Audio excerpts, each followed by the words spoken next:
Oh boy. Hey Here we Seth, go. you should really go watch Star Wars because Should I? Star Wars is really good and Don't enjoyable.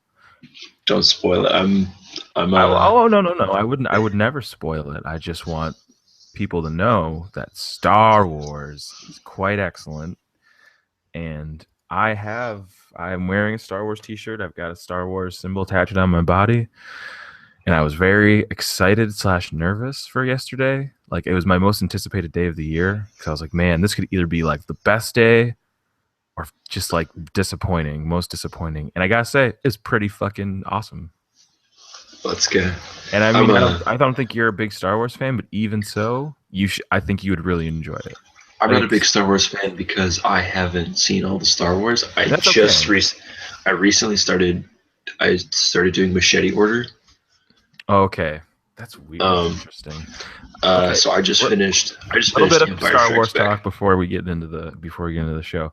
So Machete Order, Yeah. I think, is strange because technically it's for people like you, but the problem is you're like 25 years old, and being a 25-year-old in 2015, everybody knows about Star Wars just from offhand knowledge. It's not like Exactly. I mean, Machete Exactly Order because can only exist in a vacuum or if you're a child. But the thing is, children don't understand what the Machete Order is trying to do because you're a child. So like right. the Machete Right. Order, I feel like is trying to make the payoff of Anakin Skywalker being Darth Vader, try to make that like really hit and resonate. But a fucking 10-year-old who doesn't know that is just going to be like, why are we watching these out of order? Like this doesn't make any sense.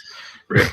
I have a friend who's watching it in episode 1 through 6, and I was like, no, man, he's like, you could like the machete orders. Apparently, that's like to get the best understanding of things. Like that's the way to do it. I just Yeah, finished I the would Empire say if Strike. you, yeah, I mean, I'd probably say that's the best way to go through it for someone who like you obviously know part of the story beats, but I guess if you really want to get to the point of Star Wars without having to watch it 10,000 times, you kind of gotta do something. Yeah. But The yeah, thing I mean, that's I didn't watch the movies until I watched them back in May. I got the original trilogy Blu-ray and watched them and enjoyed them as I've always have. But like, I didn't feel like I needed to watch them before this. I was like, it's fucking Star Wars, man. I know what I need to know. right. Um, It's a really good movie, and I think if you go see it, you will enjoy it. Especially after like me, you might not be a huge Star Wars fan, but it makes sense to see it now than right when you're watching the movies than to like go in a couple months when you're like, well, okay, I did my due diligence, but like now I'm not really hyped up anymore, right. you know? Because that was my other I, big thing about like people who watch Star Wars later in life. I'm sorry, I'm rambling. People who watch Star Wars later in life, it's I just feel like okay, you're not. The thing is, these people generally aren't going to watch it and just be amazed and like drawn in and sucked into this world because they didn't watch it when they were children. You know what I mean? right. Like when you're an adult, you're all cynical and you hate everything, and like the world is kind of shitty. And so you see a movie like Star Wars that everyone likes, and you either go like, "That was pretty good," like it was okay, I kind of get it, or you go, "This is fucking dumb." Like, dude, Avatar exists. We could just go watch Avatar and watch the blue dudes like fight the robots, and it's fucking rad. You know, like Star Wars doesn't have that. But when you're a kid and you grew up watching all that shit forever, like 3 times a day, watching fucking Empire for me, Right. you know, and then it grows up with you, and like the love grows with you. Whereas you can't force it into somebody who just doesn't have it. You know. Right. Right. Anyway, yeah, you should go see Star Wars. Yeah. There's more I'd like to talk to you about on this, but we got a show to run. Yeah, we can move on to the Seth Arp and the Podcast Album of the Year Deliberations 2015. Yeah. There goes the intro, but yeah. uh, Yeah. um, So. well, foreshadowing, it'll be the last one like that, so it doesn't matter. Yep. Yep. Okay, well, all right, Seth, we've got a good show for the We, listeners today, as you we like to have a really say, good show. and Might be the best show yet. I don't know. We'll see. yeah, maybe. So I don't what want I'm to thinking oversell it. is we're going to do a very quick overview of 2015, how you felt about it in terms of music. We need to pick our favorite show or concert of the year, gig of the year, I guess. And Yeah. then we'll get into the deliberations and find our top 10 albums of the year in a numbered list, 1 to 10. Yes. And this is definitive fact. This is It is definitive fact, fact yeah. list. Fact. But I also want to counteract what he just said because that's a terrible idea to say to people because then they get all mad. These are our opinions. Yeah, disclaimer. You will probably disagree with a lot of the shit on here.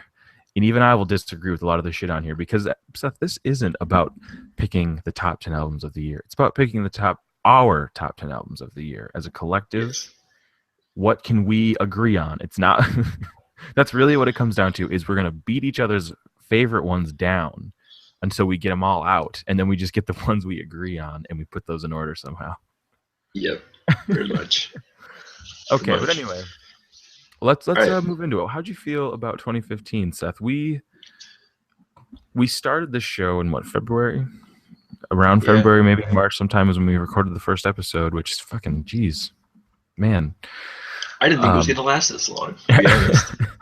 But it has, dude, and it's been good. And we've kind of transitioned. Like first, you were coming over, and we were talking every couple weeks, and then you moved to Chicago. And now we do it over the internet, but that also kind of works out better in some ways because it's a lot easier.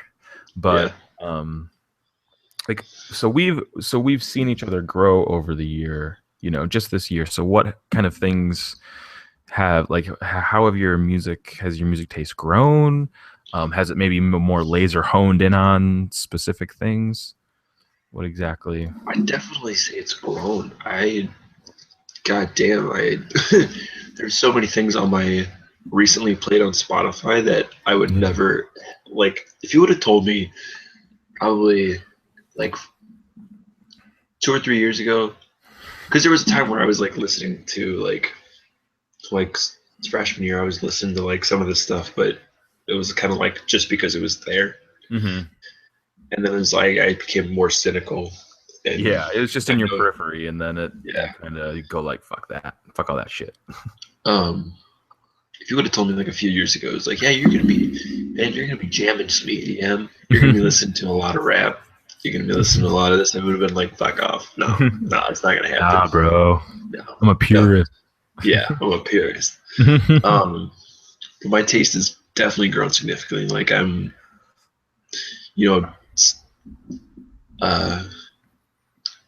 I'm enjoying what I'm branching off into, like that. Yep. Like that Above and Beyond record I listened to a while back. Listening to fucking Weeknd or Kendrick Lamar or even like honestly, like people like Halsey, who we both listen to, and although for some, like, critically people didn't like her, but we really liked it. And it was different for both of us. That was something that I wouldn't normally listen to. Like, I'm not against powerful like female vocalists like being like the head of a sort of our collective or band or whatever, but like I just really didn't get into something like that, and then I totally did with her. So it's my taste has definitely grown, and I think, and I like that I can, maybe I don't necessarily listen to it on the regular, but I have a better appreciation for it. You're more open-minded to it. So it's been cool to see the change, and it's like now that I can, like, you feel like you can branch off anywhere. It's like I can talk to you about indie rock, but I can also talk to you about tropical house. Yeah, you can have an opinion. Yeah, you can at least have an opinion on it. You know, right.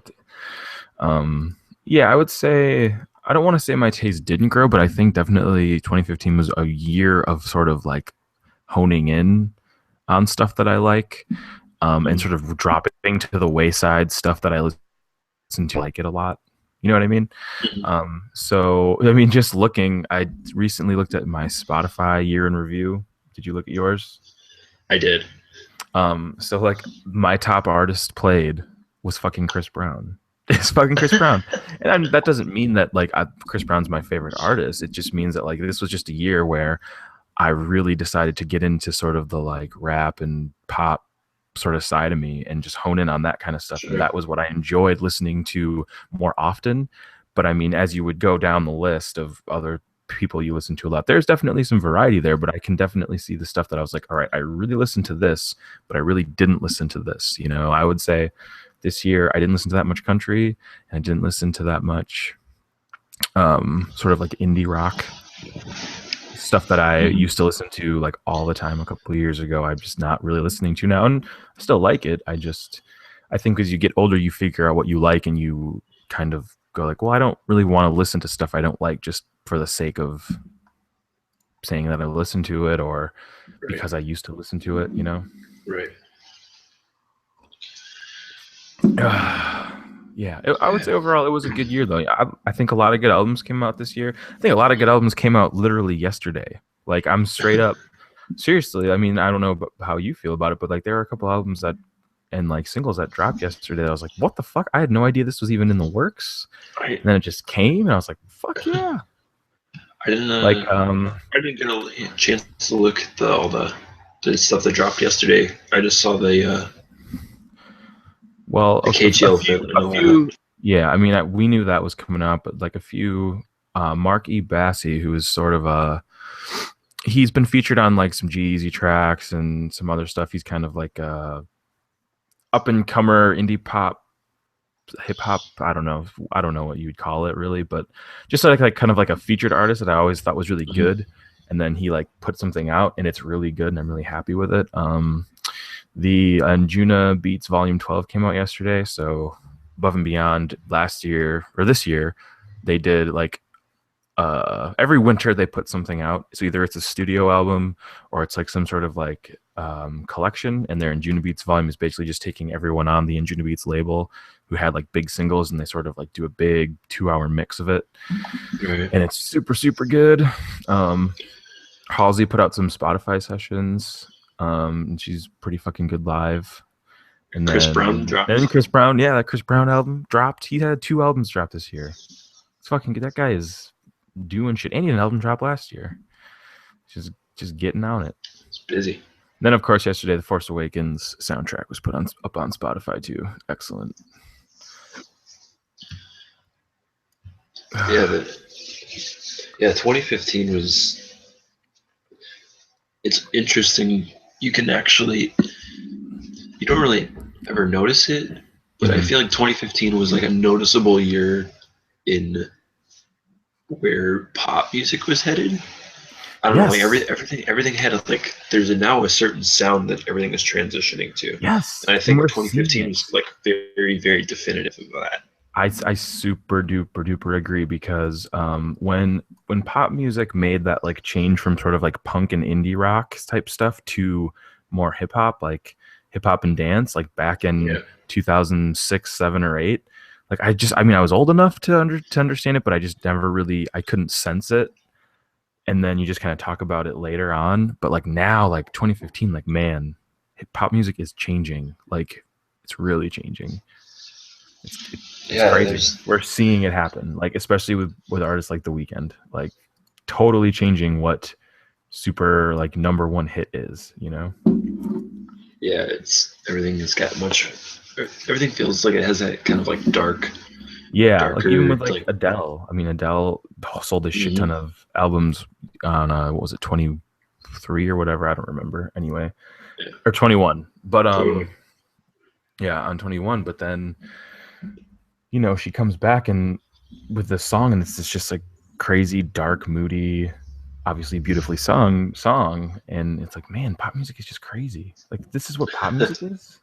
Yeah, it's weird. It's a lot broader, but also like it's also it's weird. It's like a broader. You can think of pop music in a broader sense now, but like it's changed to be a very specific type of thing at the same time. Right. But yeah, I'm not mad at it. This is like pop music I can get behind. You know, yeah, like I've listened, like I said, I listened to a lot of pop music this year, and I'm not sad about it. It's some good shit.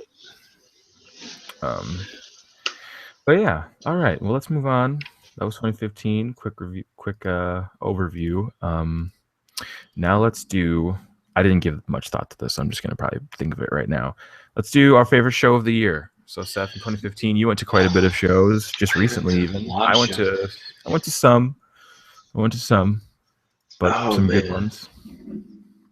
I think, man, there's a lot to sift through, but I think I'm gonna keep coming back to it. That Eagles death metal show back in September.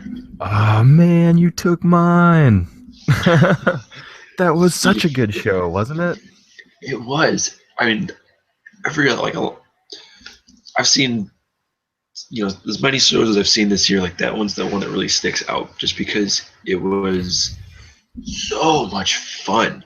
It Yes. was it was in every aspect of the show, whether it was the audience, whether it was the band, the sound, and everything. Like it was all just great.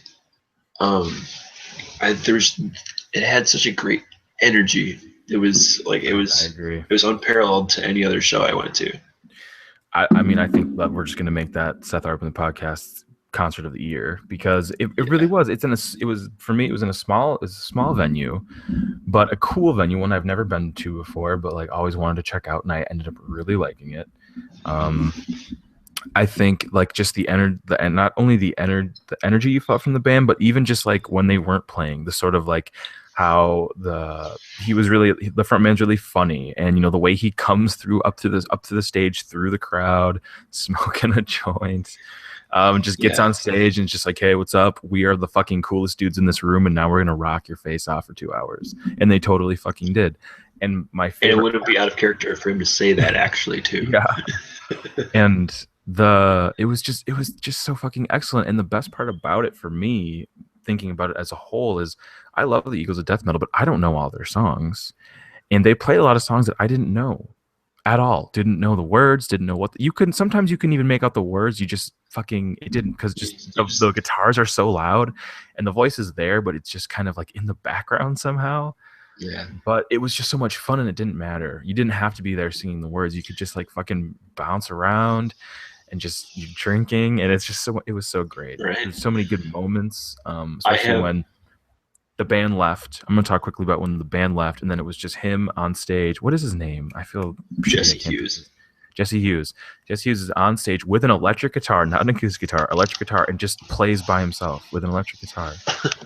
For a while, and then the band comes back out and they fucking rock your face off for an encore. But man, what I loved was when he was playing by himself, like he was playing like there was drums behind him. Either way, he wasn't playing like some tone down where he's like picking the chords. He's just playing the chords of the song. Yeah, he's just. It was really fun. Yeah, if I know with the whole thing that's going on with the Eagles of Death Metal right now, with all the stuff that happened in Paris this year, they're plotting a European tour again, like later this winter. Yeah, but I'm hoping that gives them more momentum to want to tour more. Yeah. So if they ever come to the U.S., if they ever come to a city near you in the U.S., go fucking see them. It's gonna be a magical time. So great. Yeah. I think. I mean, they're definitely. I want to shout out a couple other shows I went to. I'm sure you will too. The Rat-a-Tat show that was like right after that show. I want to shout that one out. I went to see Keith Urban at Summerfest this year, and I know like you're not really a big Keith Urban fan, but like I do like country music, and he was just somebody that's been around forever, and I really wanted to see. And it was a really fun show. It was really rad. So that was a really good one for me. And then I'm trying to think of anything I saw before like May, and I just can't do it. I cannot think of shows that I went to. Oh no, Tycho. Seeing Tycho in March. That's right. That's probably my number 2. That's right. Seeing him at the Majestic in Madison, small little venue. Him and the 3 bandmates come out. He barely talks, and they just play, and it was, oh my god. Oh, it was fantastic. Go see Tycho when he comes back around. A new album's going to come out next year, and he's going to be touring. I bet you he comes to Chicago. You need to go. He's playing a DJ set in Chicago. Heads up. Not as good as the band set.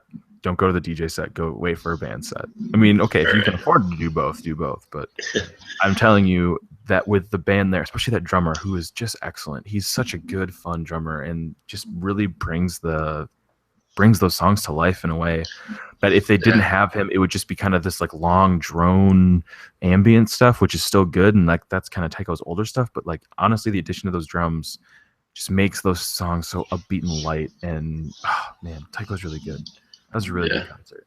And then, hey, number 3 for me, and I'll let you go. A month before Tycho, I saw Hodor from Game of Thrones do a DJ set. And people who watch Game of Thrones know that Hodor is this, I can't think of the guy's name, but he's just a giant of a man, like Andre the Giant style dude who just came on stage and fucking played DJ like EDM music. It was awesome. It was really fun. Trying to, I don't know if I can come up with a ranking for all of them, but some good shows I did see. Well, I'll throw in the arcs that I saw just a couple weeks ago because I got to fucking meet Dan Auerbach, so that was probably the highlight of the show. I mean, the band played great. They were good. I did see. I saw G Love at the Majestic. That'd be cool. No, I'm not really that big a G Love fan, but I love my live music, and he's someone that I would totally see live. I won free balcony seats. Like I was like right on top of G Love for that concert. Oh, yeah, those balcony seats are rad. Yeah, the little private VIP seats. That was a pretty good show. That was back in like February. That Kings of Leon show at Summerfest. I forgot you went to that. That must have been really good too. Yeah. Kings of Leon was a fantastic show. Man. Even for like a giant amphitheater set where it was like I saw Keith Urban in that same amphitheater, and I like that spot. I like that amphitheater. The sound really does travel, especially, I mean, with Kings of Leon too, it would really just like sort of travel up and out. It like shoots the sound out, It's really cool. Yeah. So those are shows of the year, I'd say. Yeah. It was a good year for shows. I'm hoping next year brings some more. I didn't necessarily go to as many as I wanted, but that's okay. Just kind of depends who's around. Like we live in Madison. Like you living in Chicago, you're gonna have a lot more opportunity than I will to go to cool shows, just because bigger artists are more likely to hit up Chicago than Madison, and Milwaukee doesn't. Milwaukee, big West Point. Yeah, Milwaukee has like good venues, but Milwaukee's kind of far and nah. Right. But yeah, okay. Let's do this. Are you ready, man? Are you ready to move on to our final topic of the year? So how do you want to do all this stuff? Okay, here's a little bit of what's going on in the rules. So we have a list of probably 20 to 30 albums that came out in 2015. We need to eliminate them down to 10. We need to place those 10 in an order.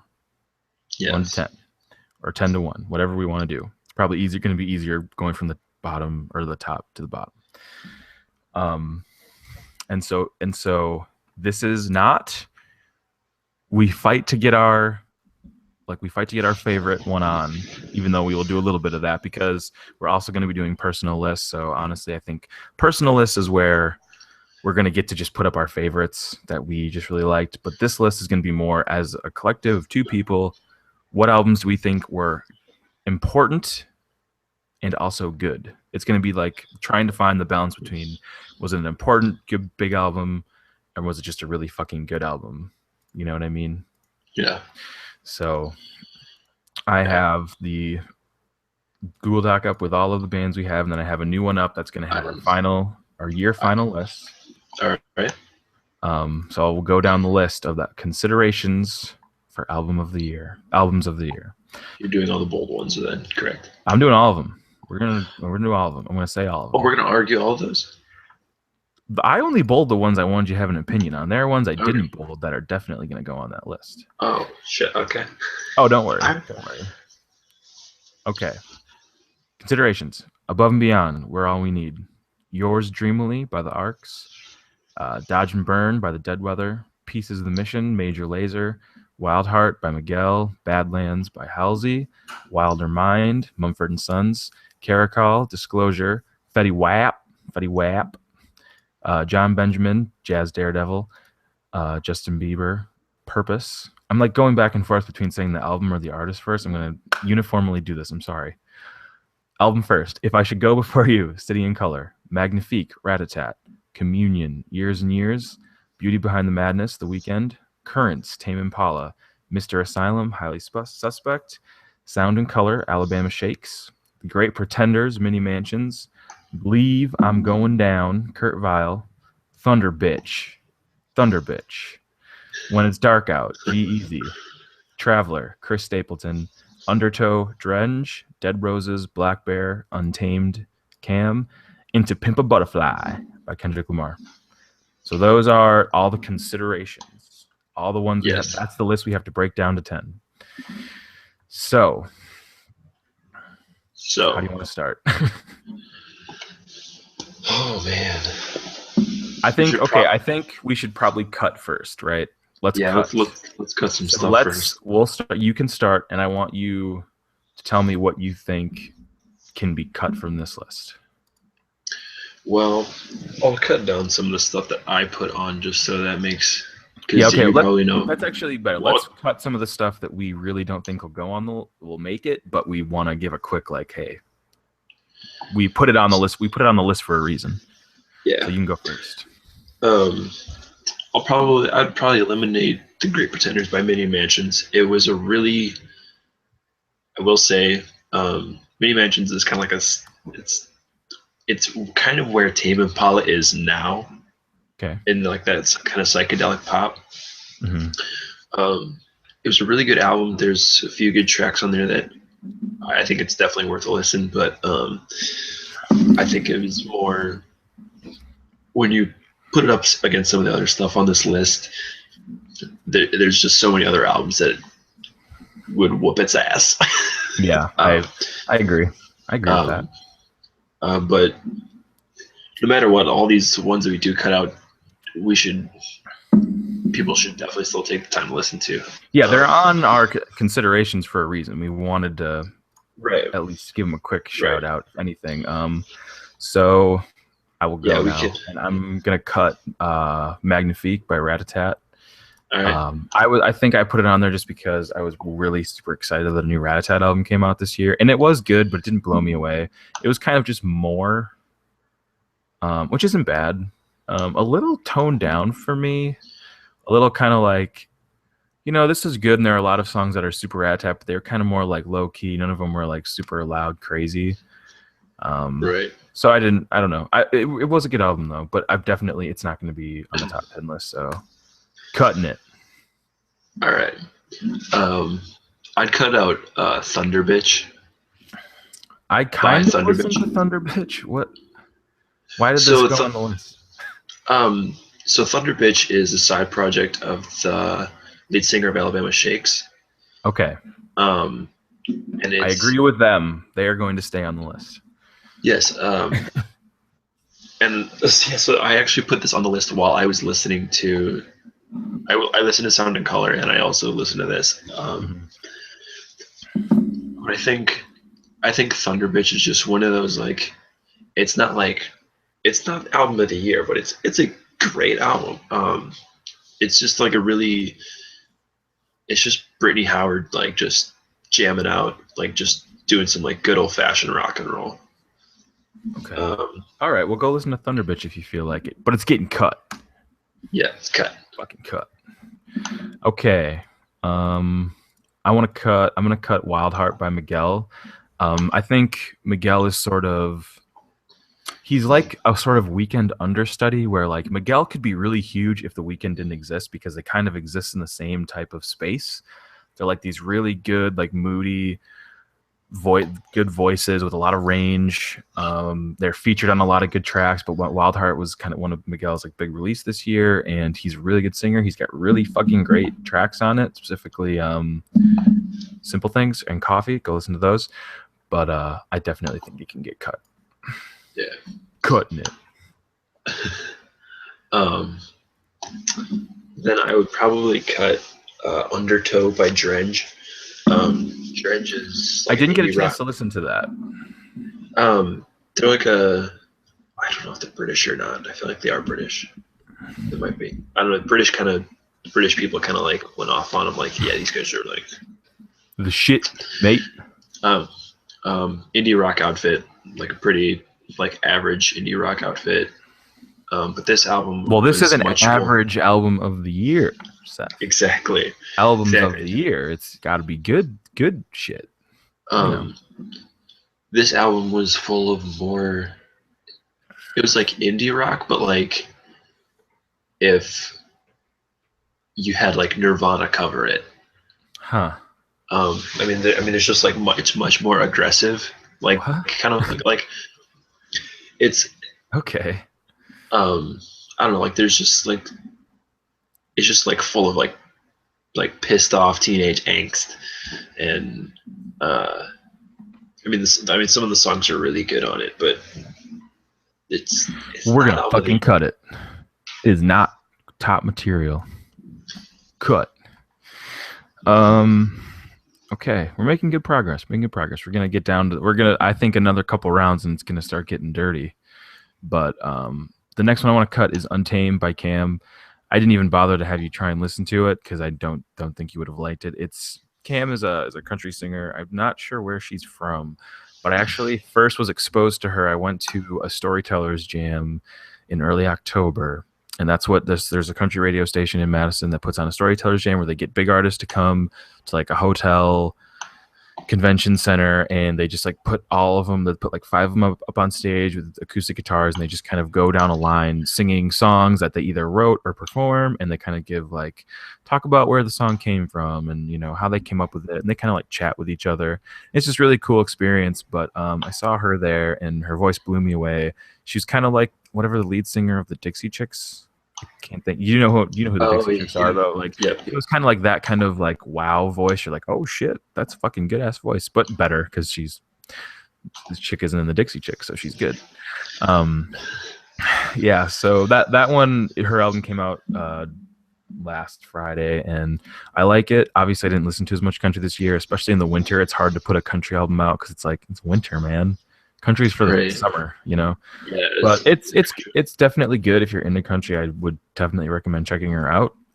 She's gonna be huge, so you'll hear her eventually, I'm sure. But cut. cut. Oh man.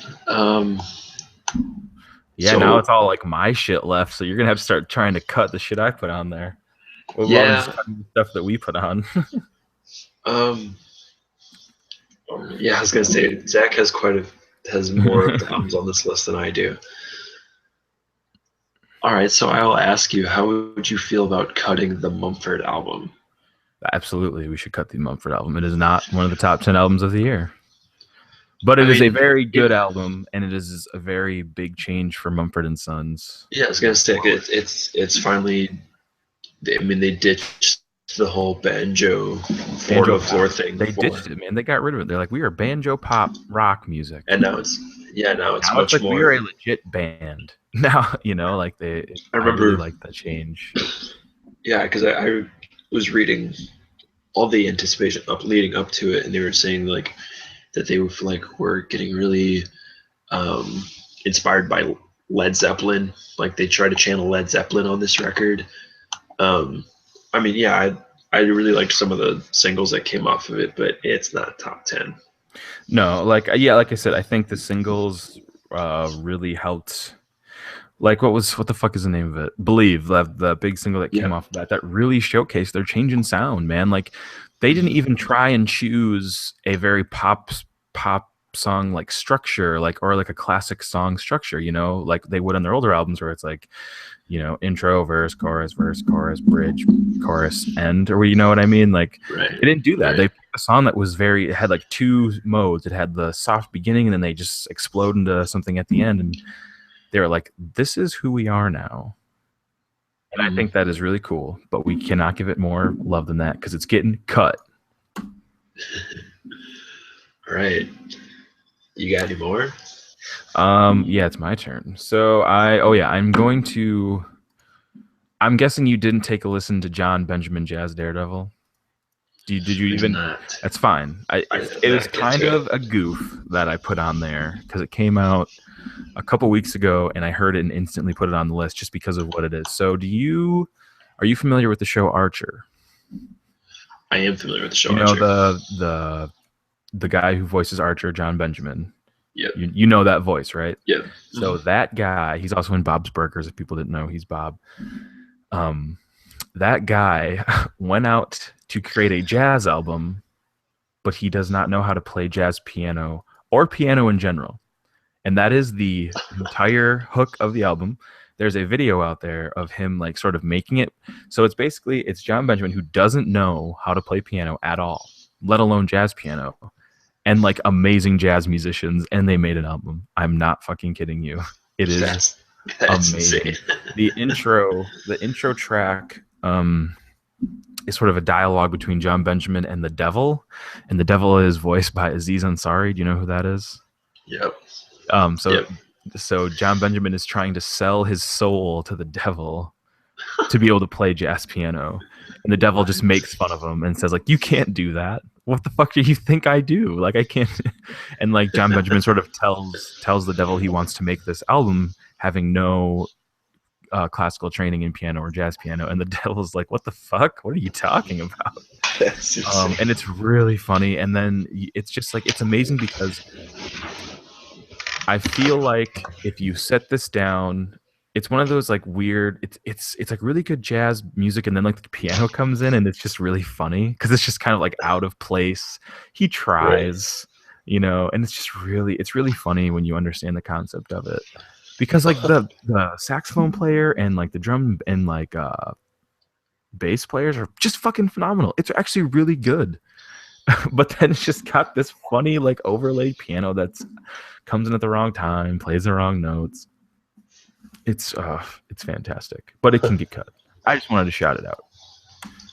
All right, I'm gonna feel really bad doing this because if you look at any other list, this album is on there.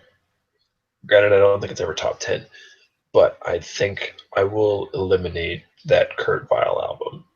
It pains me a little bit to do so. I didn't like it as much as Waking in a Pretty Days. I didn't like it as much. It's so. I mean, for me, like it was like a combination of like his last two albums, where it was like "Smoke Ring for My Halo."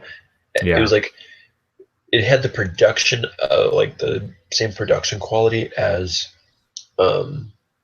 "Waking on a Pretty Days." Mm-hmm. But like this album was like a little bit darker because like "Waking on a Pretty Days" was like so feel good, so mellow, like a bunch of effects, and like this is much more stripped down. It's like him like acoustic guitars, like some banjo in a song. But it was and that's like okay, but it's not our top 10 material. Yeah, it's still in my opinion, it's still a very good album and definitely worth the time. But I have there's more shit on here I'd rather argue. Yeah. Okay. So that was. I already cut it. Did I already cut it? What the fuck? Do you have it in a different document? Because I'm looking on the one we have. I know. Together, just scroll down. Like, just scroll down. I moved. I didn't want to get rid of the original list just in case we decide to bring something back. I just scrolled down to the bottom and I'm just sort of cutting them. Okay. I was gonna say because I'm highlighting all of them red. Okay, let's see how many we have. 1, 2, 3, 4, 5, 6, 7, 8, 9, 10, 11, 12, 13, 14, 15, 16, 17. So you have about 17 albums left. So you get 7 more down. Okay. It's getting into shit where we're like having to. Yeah, well, there are still a couple on here that I think we can get rid of, but then that leaves more albums that you picked, and I don't want that. I can. Okay, here it is. I think we can get rid. Okay, I'm not saying that this album deserves to go first. There'll be more albums that will go, but I think we can have this fight. I think Mr. Asylum by Highly Suspect can be eliminated. I was thinking that too.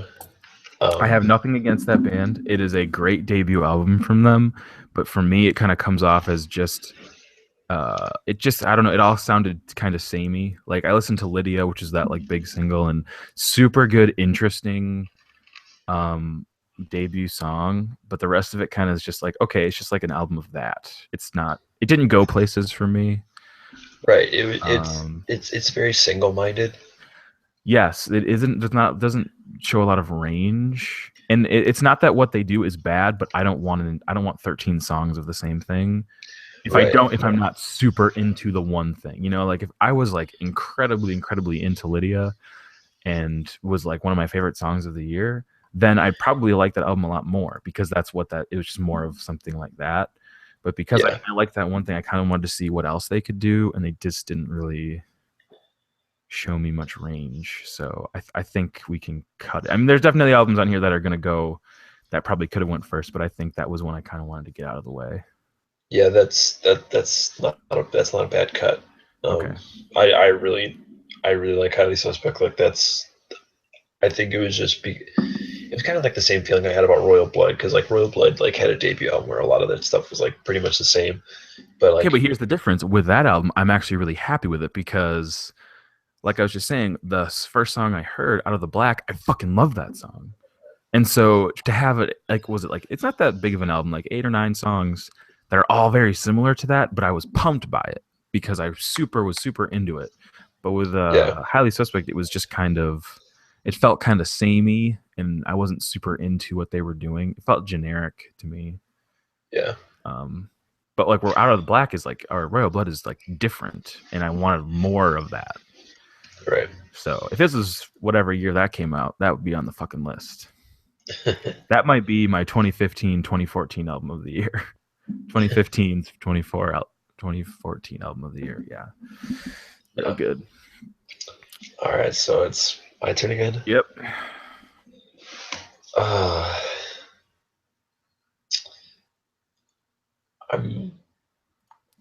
I was probably thinking cutting the Above and Beyond record.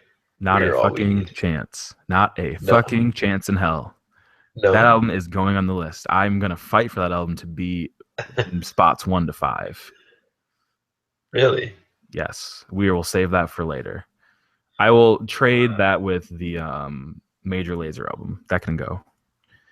All right. I think it is a very good album. I think that Diplo is really rising in fame.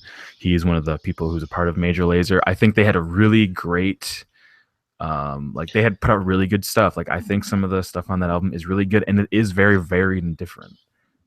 There are like the song that the Lean On is a song that you hear in like commercials, and like it became a sort of pop song, but it's weird. It's got a weird sound. It's different, and it's very it showcases how much pop music has changed and is changing, and what the like what our society, especially in America, is liking. You know, kind of stuff that we like.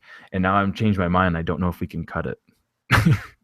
I think it's an important album. I think it is a showcase as much as I think The Weeknd's album is. So fuck, I don't think we can cut it yet. No, we're not cutting Above and Beyond. No, I don't think we can cut Major Lazer either. Oh shit. Okay, I trade you again. I think we can cut the Justin Bieber album. That All right. one is like the third. That was like my third pop music is different this year album, and I think that one is.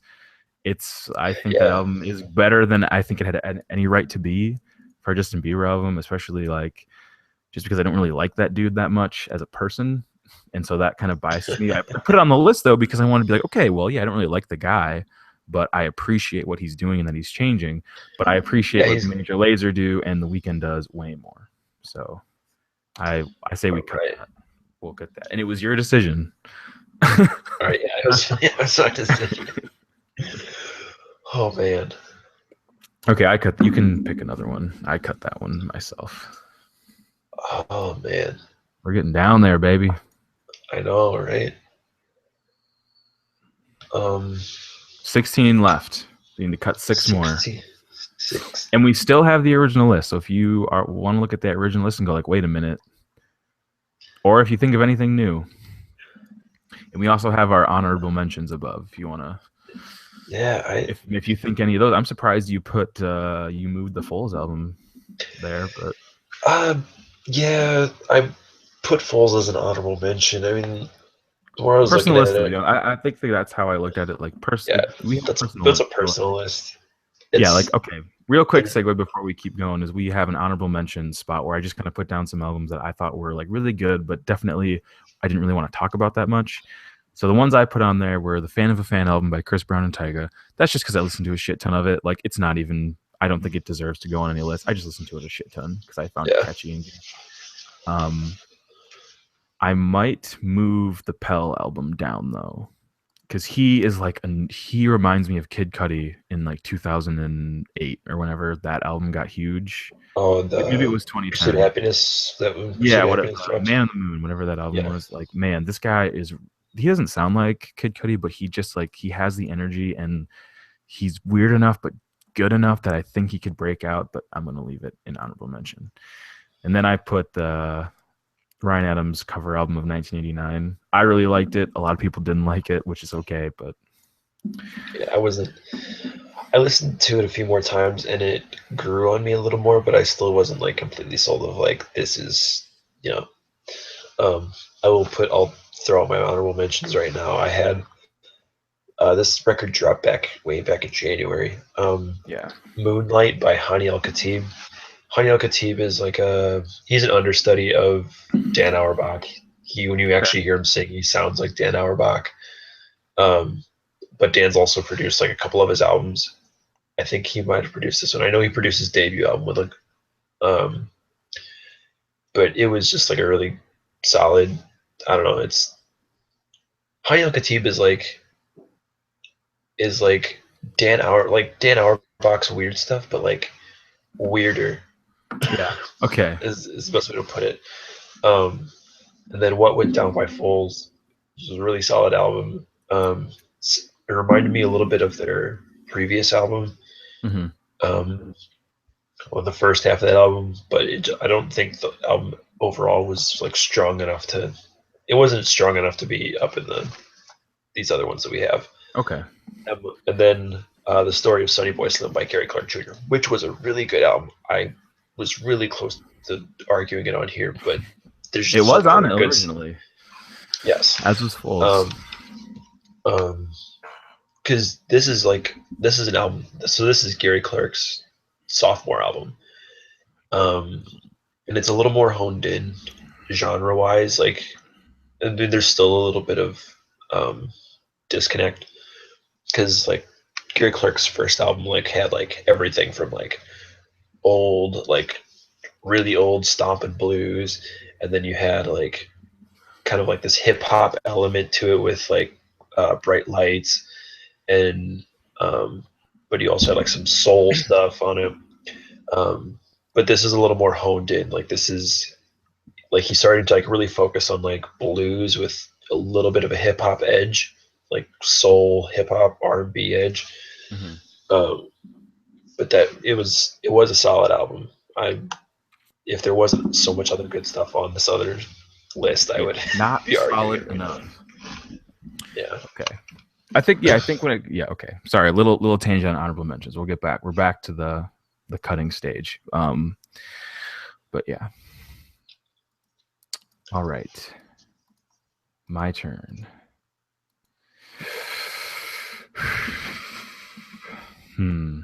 Okay, I don't want to cut this, but I want you to argue why the Dead Weather album should be on this list.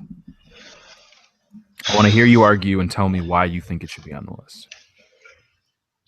Oh man, that was I was kind of considering cutting it, but it's also like so this Dead Weather album. This is the third one for the side project of Jack White. Um, I just think that this album, fuck. I just think it's stronger than all their previous work combined. I think this is like Dead Weather doesn't really sound like a side project. Like when I think of other big name side projects, like it just more so sounds it it just sounds like all of these everyone's like okay here's all our influences together, but like Dead Weather is like it's finally like they have their own sound now. Like this, I think this album was where they kind of like everything kind of came to the center, and now like it's their own thing. Um, and I was just really excited for. I guess, damn. It sounds like we might have to cut this one. I gotta tell you, It's gonna pain me to do it. there are gonna be some hard ones for me to let go of that I think you're gonna want to cut. I mean, I'll fight for every one that I want to stay on, but like if there are definitely ones where I'm saying like if you ask me, tell me why you think this should stay, I'd be like, because I like it. You know what I mean? And Right. this is not what Right. this list is. This is what did we? It's what did we like has to intersect with important and Yeah. good as And objectively as possible. Good. and I think the importance of it is where maybe that's where I think the fault is. Okay. I'm like slowly beating it down. Yeah. This Dead Weather album was probably their best in my opinion. I think Okay. it's. I Personally, will it say didn't that. grab me. I tried to all the albums that you did an asterisk on that you wanted me to listen to. I had the hardest time. It was between the hardest time between this one and the Highly Suspect one. I was like, I'm just not into it. Yeah, I don't know. I think I don't know. There was just a sound on there that for this album that I was just like that wasn't there on the other ones. And I was like, Yeah. fuck yeah. So as much as it pains me, God, it kills me. And it pains you. Yeah. We'll cut, dodge, and burn. But All right. go Hey, fucking you listen gotta to that have album, people. you gotta have those discussions, man. Like you're probably about to go for the fucking throat too on some of these, and I get it. That's fine. There are ones I'm prepared to argue for and ones I'm prepared to let go. So it just depends. But you're up. Your turn. Oh man.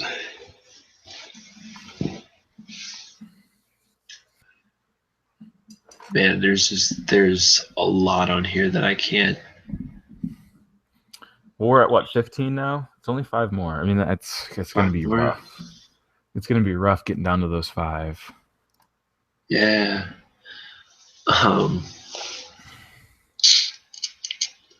Shit. I'm just looking at all this stuff and I was like, yeah, no. Wait, yeah, no. Like this is an interesting list because just looking at it with these 15, like I'm really not sure what's gonna be number 1. I'm really not. Like I have no idea. It really just depends on how the conversation goes once we get to our top 10. But like I don't see any front runner. You know what I mean? No. Like I can definitely see some that are gonna be like 6 to 10 spots, but I cannot picture the 1 to 5 spots easily. I can guess, but I can guess which ones I'd want, obviously, but I don't know. All right. I'll ask you, how do you feel about slitting the Halsey album? Yeah, I'm okay with that. I'm not even gonna put up a fight. It does pain me a little bit because I do think that she really broke out in a big way for me. It's good. It's just her voice and the instrumentation on the album just really grabbed me. It really just grabbed me. I really like this fucking album, and like I'm discovering songs months and months later. Like I just started listening to Colors. It just came up on a shuffle, and I was like, man, this song is fucking awesome. Like it's just really good. It grabbed me in a way that I thought the new Lana Del Rey album would. You know what I mean? I thought the new Lana Del Rey album, I thought it would be on here. I didn't even give it a second thought though. Like I thought you might put it up because I listened to it and I was like, man, this is just not grabbing me. But Halsey kind of does stuff that I wish Lana Del Rey did. And so I mean, we can cut it, but all right, man, that's it was a very good album. Best album of the year, Halsey. Man, if we would have just done top 15 albums of the year, then we would have been able to. We'd already be there. All right. What else? All right. Okay, my turn.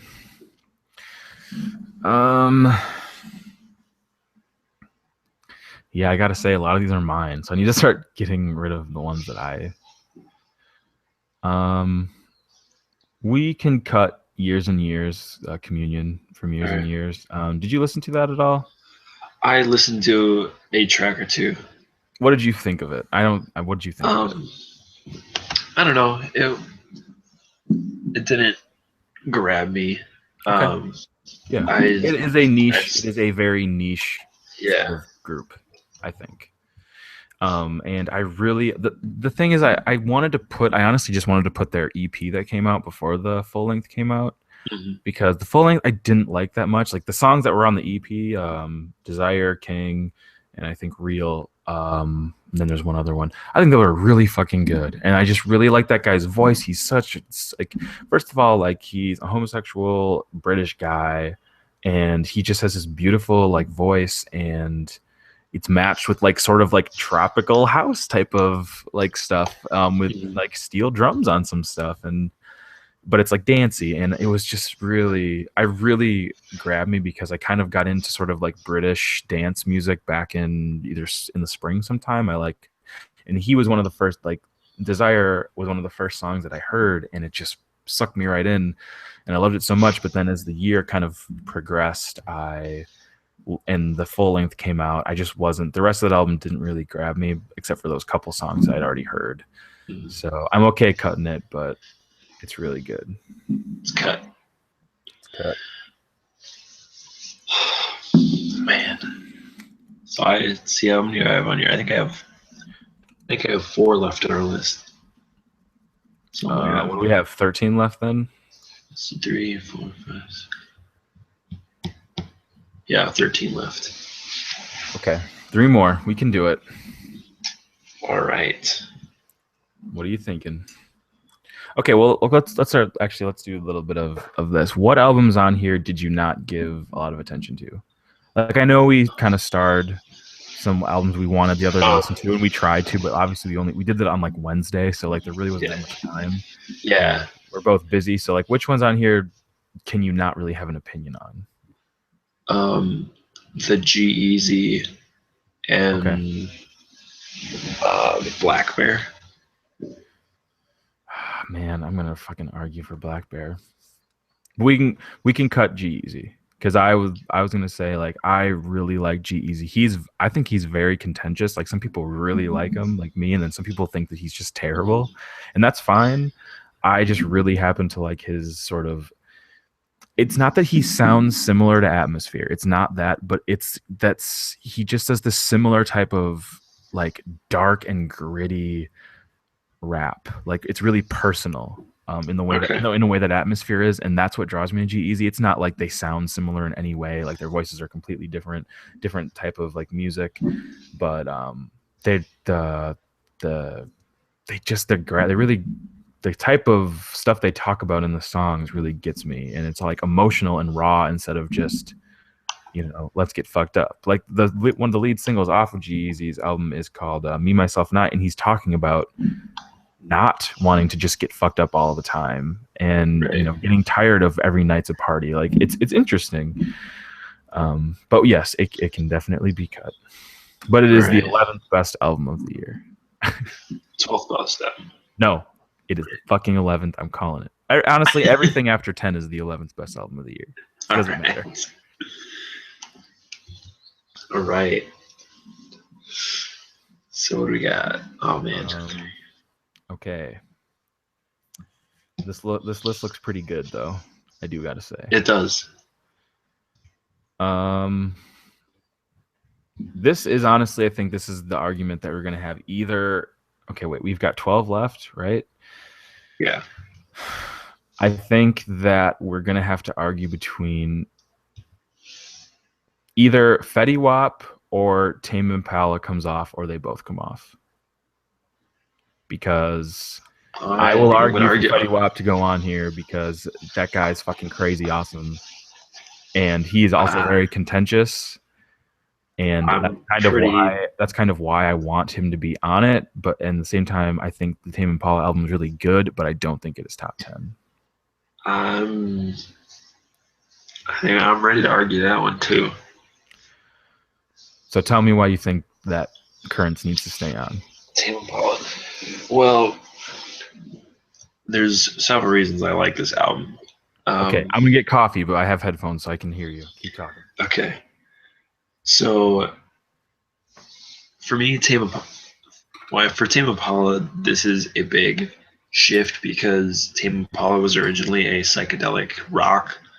Like, it was a guitar, like fuzzed out, like it was like 60s, 70s psychedelic.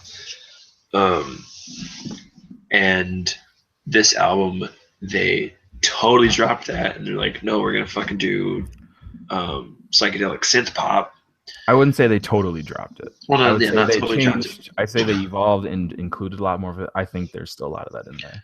The influences, anyway. Yeah, I mean, there's there's still a lot of psychedelic to it, um, but it's more traded in synthesizers with like less guitar, Mm-hmm. and um, which is like kind of a big thing when uh, when your biggest single is this big stomping rocking song like Elephant, and then you go and pull something out of total left field like no one really saw this coming, but somehow the switch like they still maintain their identity, which is like a lot of bands when they do excuse me, when they do a big shift like that, like people are just like, wait, what the fuck is this? But like somehow like Tame Impala was like still able to like keep their identity in the process.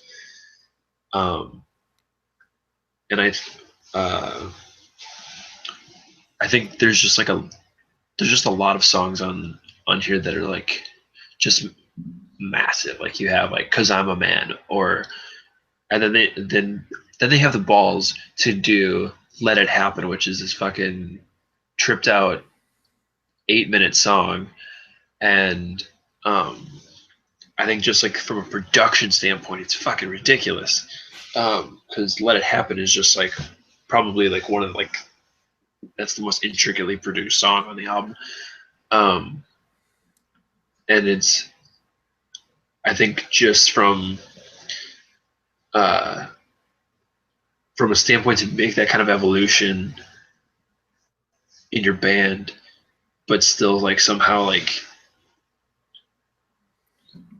to still maintain the identity is really cool. And I don't know. It's hard for me to take that off the list. I don't know if I could. Okay, that's a good argument for it. I would That's a good argument for it. Okay, if it's going to be in the top 10. I would, but it's probably going to be in the 6 to 10 range. But that is a good argument for that. I'm totally okay coming back to that later. But Fetty Wap, I think I really wanted him on this list because that it is fucking crazy how big that he has blown up. You think about a dude like Fetty Wap, he is this like fucking badass looking dude. He's got a glass eye. His voice is not like any sort of classic, like as far as objectively a good voice. It's not that. He has this weird whine about him. He says like, yeah, baby. Like, oh, that's what he says in every fucking song. And everyone fucking loves it. Like seriously, like all the songs he's in, people go like, "Fuck yeah, Fetty Wap is in this. Fuck yeah, this is rad." But him he had a big himself, year this year. he's just got this like whine. He just says the same thing. Like it's like, what the fuck? Why do we like this so much? I don't get it. Like I am totally sucked into it. I think that shit is like catchy, and then he just all the songs bump really hard, and I really like it. All that being said, it can come off the list. But Fetty Wap's coming off. I wanted to at least talk about how fucking crazy that is. How fucking like straight up nuts that is that I get to delete it. I have to let my baby go. Yeah, that's what I thought. I have to say farewell. I'm cutting you, sending you off into the ether. I'm sorry, Fetty Wap. I tried. You are great. Please keep making the same shit you've been making. And it's cut. All right. So 11. 11. Oh boy. Oh boy. 11. Wow. All right. Shit. All right. You're gonna have to do it. You have to go next. I don't know. Yeah, let's do it. We're almost to the top 10, so I'm gonna put out another shout out for the show and just say, hey, we got it. Once we have it, we have our top 10, and you can come watch us argue the list. Yeah, and the problem is that like everything I have left, I want it to be on there, and I don't think I'm not sure if I can budge on any of it. I have. Okay. That's got to stay. Oh, damn it. It's going to be tough. There's just so much. Oh, no. Can this just be a top 11? No, it cannot. Uh, You got to think of something that you can at least. It doesn't need to be you're cutting it, but we have to at least discuss it. okay. Um,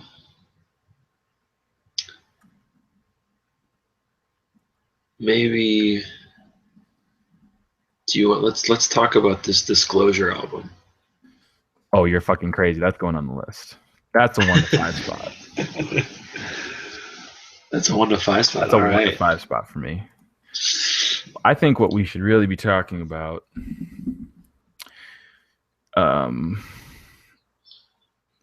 Okay. I'm at an impasse because I think the city. Did you listen to the City and Color album? Give it a A good listen tad. to. Uh, Okay, so you I don't don't. I really don't have. invest in that. I need a better shaped opinion on it. For me, I think either that album goes or the Chris Stapleton album goes, and I think that the City and Color album can go because it's really good, but it's not really significant, and it's significant for me, obviously, but it is not like game changer. Whereas the Chris Right. Stapleton album is a total game changer for country music, but I didn't listen to it more than like one time, and it came out a while ago. We had that like one day where you would Yeah. listen to it, and then I listened to it, and I was like, man, this is fucking really good. Then like that was Yes. that was sort of I don't really want to budge on that Chris Stapleton album. really. Why? I think because like you said like that Chris Stapleton because I think because in the direction that where country is right now, um, country is very in a very there's two separate states. There's people that are like that don't mind anything that's coming out of like Luke Bryan, Jason Aldean, that like that whole Luke Bryan dropped his like Kill the Lights when he said it was supposed to be his most country album yet. I Mm-hmm. listened to it. Bullshit. And well, um, that's more dependent on what you think country music is. So that's a right, little and different. I mean, like pop country has really exploded just over the past few Couple of years. years, yeah, since like Yeah, 2012. yeah, where you have you there's two schools. There's the new school where it's like they don't mind the pop country, and then you have the old school that it's like, what They the hell hate is it. They this? can't stand it, and they think it's the worst fucking thing on earth. Yeah. Yeah, I'm I'm more on the old school, but Okay. but you Which is know why this album would art is speak to you. subjective as we said. So, yeah, which yeah, see like that's what's was so great. But what I loved about the Chris Stapleton album is because in an age where you're getting a lot of pop country, like where it's coming in, it's starting to like bleed elements of rap, hip hop, and even a couple songs that like a little more four to the floor, like not I don't want to say EDM, but like Well, yeah, there's like a little it's got pop in it. It's Florida Georgia Line. Like they're like it's Florida Georgia Line doing like the four fucking most generic chords yeah in pop music, and they just find a way to make them slightly different and catchy. And that's yeah fine for some people. That's fine for me in specific situations. But I mean, I do think you're right, man. Chris Stapleton just like that fucking album's up for a Grammy because of it, because it's so fucking like yeah it's country music, but it's not pop country music. It is fucking country music. it is it's what the purists are looking for. Like I mean he's like a 30-year-old dude, but he sounds like he's 60 and lived out in the wet, like lived down south in the boonies for years. Like he's got a very unique voice. Um, he fucking covered George Jones. God damn it! Dude, that That was really cool. um, and so I I think this album is great in the fact that it's going against what country music has been doing. I mean, like there's other artists out there that put out like that want to sound like old traditional country and stuff. I mean, there's Mm-hmm. even a couple new other new artists that are like really trying to channel that. Um, but I just don't think anyone's done it like Chris Stapleton. I think this album, in terms of importance in the landscape of what country music is right now, I think it's just definitely it's very important. Plus, he's all this like all the tracks on there are are really solid. It just, I don't know. I can't give up Chris Stapleton. Okay. Okay. Well, this is okay. I don't know if this will sway you at all, but this is why I think City and Color belongs on this list. City and Color is, well, it used to be one. The name City and Color comes from the guy's name. His name is Dallas Green. He's Canadian. That name is fucking awesome when you consider it's just his name, City and Color. So he come the weirdest thing about him, he's got this fucking you listen, so you know he's got a really good voice, right? Like he's got this Yeah. like really good range for a guy who like has a fucking beard and looks kind of like a hipster nerd. Like he's got this beautiful voice, and he came from a like screamo metal band called Alex is on Fire, I think. I don't know. It's like all one word, so I'm not sure exactly how you're supposed to say it. But anyway, so Yeah. basically be screamo for the verses, and then he would come in and do the chorus. And it, like, I didn't like it at all, but I knew about City and Color before I knew about Alex is on Fire. So like I'd go back and be like, well, let's just see what this was. And it was like, man, trudging through this fucking screamo song to get to a really good chorus, you know? And then in like 2006, I think, or 2007, like this is almost 10 years ago, he busted out on his own with City and Color, and the first album was a completely acoustic album. Him just, well, I guess technically his second album, which is like the big breakout. He had like a sort of 6-song album / EP, and then it's called Bring Me Your Love, I think, and it was like 2007-ish, and it was just this acoustic only, beautiful songwriting, beautiful voice, and then he goes from that, and then his next album is like he decides to kind of go away from that like acoustic dude, and he incorporates a band into it, and like the sound changes but the voice doesn't.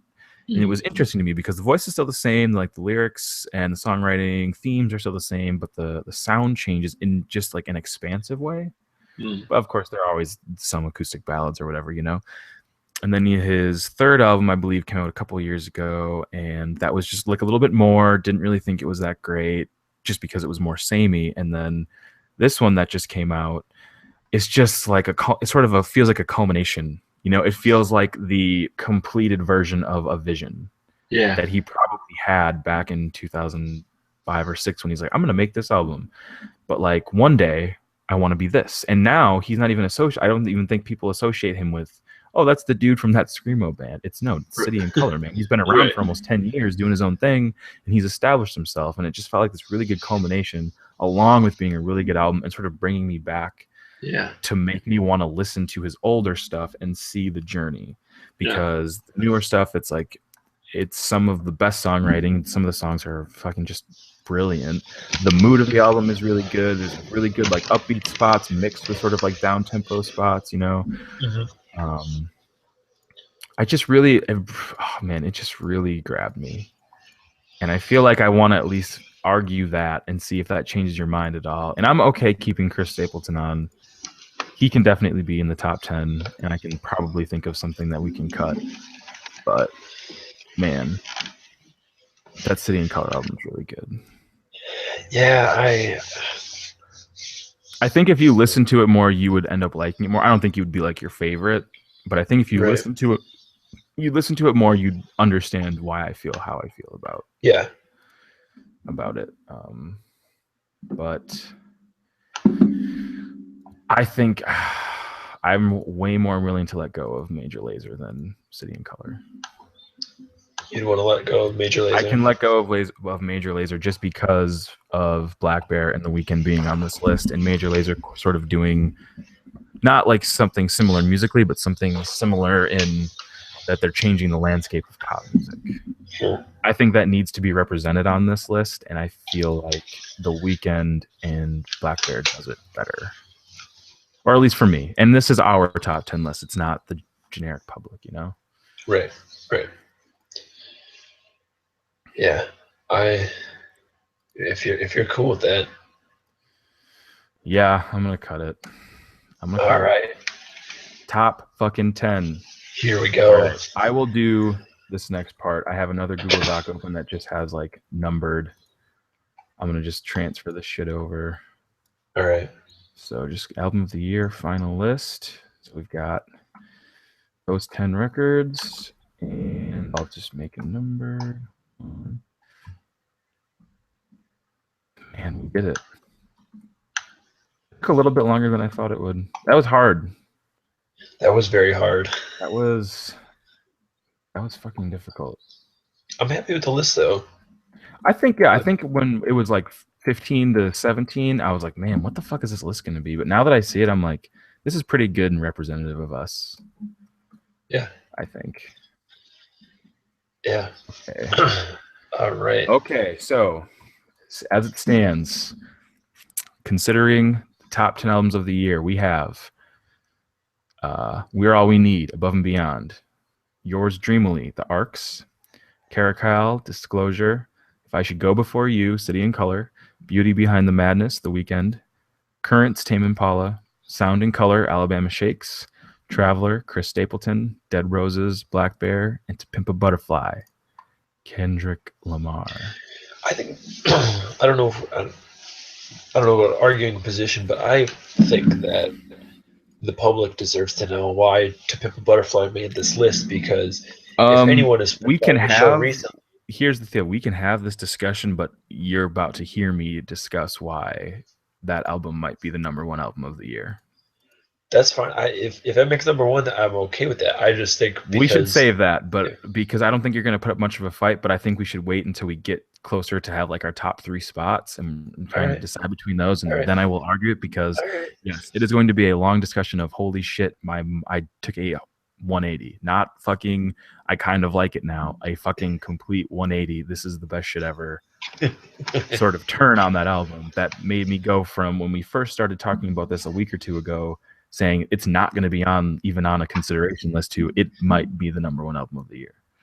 Yeah, because you even had like a little disclaimer that says, even though this isn't a bad album, and in parentheses, but it is a bad album. Yeah, when Seth and I were creating the document and putting on all the stuff, I wrote this big disclaimer to make sure that we put in that these are our fucking opinions. This is verbatim what I put. These are our fucking opinions based on what we listened to in 2015. They are in no way fact. Kendrick's To Pimp a Butterfly is not being considered because we don't like it, not because it's a bad album, in parentheses, although it is a bad album. I am deleting that because I was wrong. I was wrong 2 weeks ago. And now I feel like I've been shown the light. All right. So, okay. So we're going to start from the bottom and work our way up. Well, let's just kind of think, what kind of stuff are we okay with being... I'm just kind of trying putting together a list in my head. But I think if we work from like 6 to 10 range, and then we move on. All right. So okay, I'm not gonna say this is what I think should be in a 6 to 10 spot. City and Color, Tame Impala, Chris Stapleton, Black Bear, and yeah, I think though, and maybe Alabama Shakes. I think those should be 6 to 10s. Yeah. Okay. You agree with all that? You're okay with all those? I think so. I think that. What do you feel for number 10? I think Chris Stapleton should be number 10. I was actually gonna. Excuse me. I was actually gonna argue Tame Impala. Okay, why do you think Tame Impala is number 10? Here's my whole thing with Chris Stapleton. I think he is sort of like making it onto this list just based on how important we feel his album is, not because we think it's one of the best albums of the year. You know what I mean? Like, okay, we think it's really good, but from an objective, like, man, this guy's moving the genre in a different direction. Cool, but like, I'm not gonna listen to this album much anymore. You know what I mean? It's not gonna. I didn't even add it to, like. I didn't really add it even to my country playlist because I don't think it fits. Like, you know what I mean? Like, it doesn't fit. It's a very good country album, but it doesn't fit with the kind of country playlist that I want. I was looking more at it from the angle that this was on the chopping block before Chris Stapleton.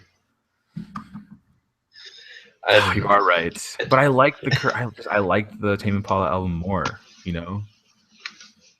Do I think Chris Stapleton's is more important? Yes, but I liked the Tame Impala album more. I agree with you there. I definitely jammed out to Tame Impala more than I did the Chris Stapleton album. And that's what this list is, man. This list is our top 10. You know, it's not what needs to be on a top 10. Right. You have to argue. We have to decide what is our top 10. Which is why I think Tame Impala should be number 9. It doesn't make it any higher than 9 for me, though. Yeah, I'd agree with you there. Yeah. Okay. I'm going to put. Yeah, I think I can. Are you okay with Chris Stapleton at number 10? I think I can. Think that's doable. We can change it later, but let's just see how it looks. Start to build. I'm gonna share this document with you real quick. Okay, I was gonna say good. I'd like to take a look at it. Sorry. Just let me. I'm gonna send you an invite so you can take a look at it.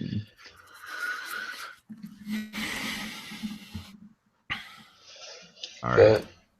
So number 10. Mail's uploading it right now. Open in docs. All right. Man, I feel bad that the Above and Beyond album is the only one that's not. It's not bolded. I'm gonna bold it. It gets to be bolded. Yeah. Okay. It's. All right. So. Okay. 8-6.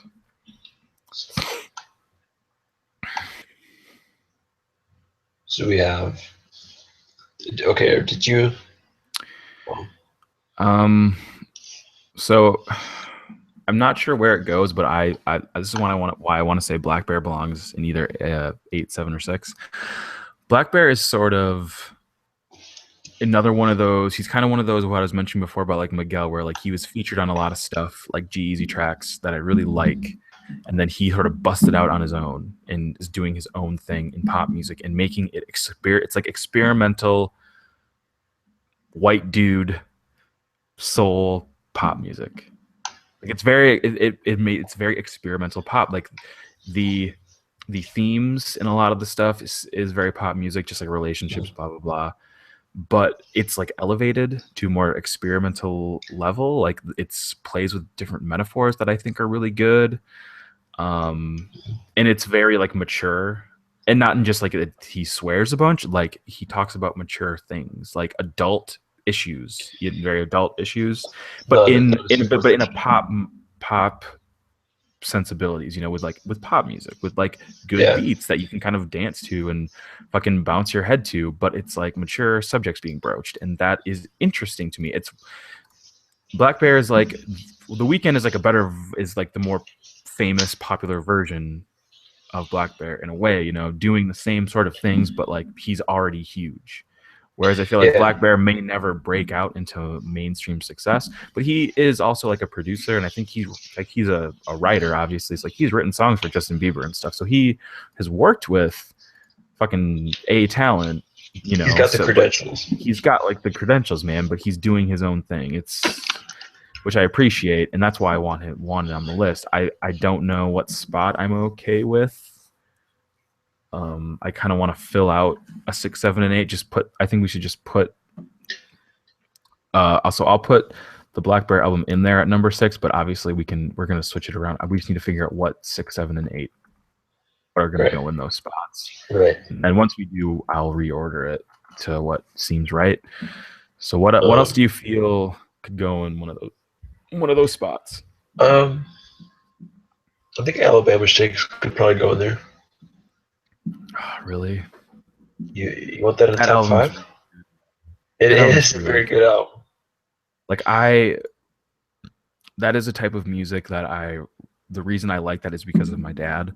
He is really into blues, and he sort of introduced me to why blues is good. And Alabama Shakes does such a good job at being fucking just awesome bluesy rock. What was the lead singer's name? What's her name? Brittany Howard. She has an incredible voice. Incredible. Yeah. It makes me think of like how like black female singers in like the 70s and 60s and 70s, like it's that kind of sound. Yeah. But fucking 2015 in this really good, well-produced It's blues run in rock. contemporary setting. And it is I think it, for me, it's an album that you could put on for almost anyone. And I'm not saying that anyone would love it, but I think most people would be like, yeah, fuck yeah, this is cool.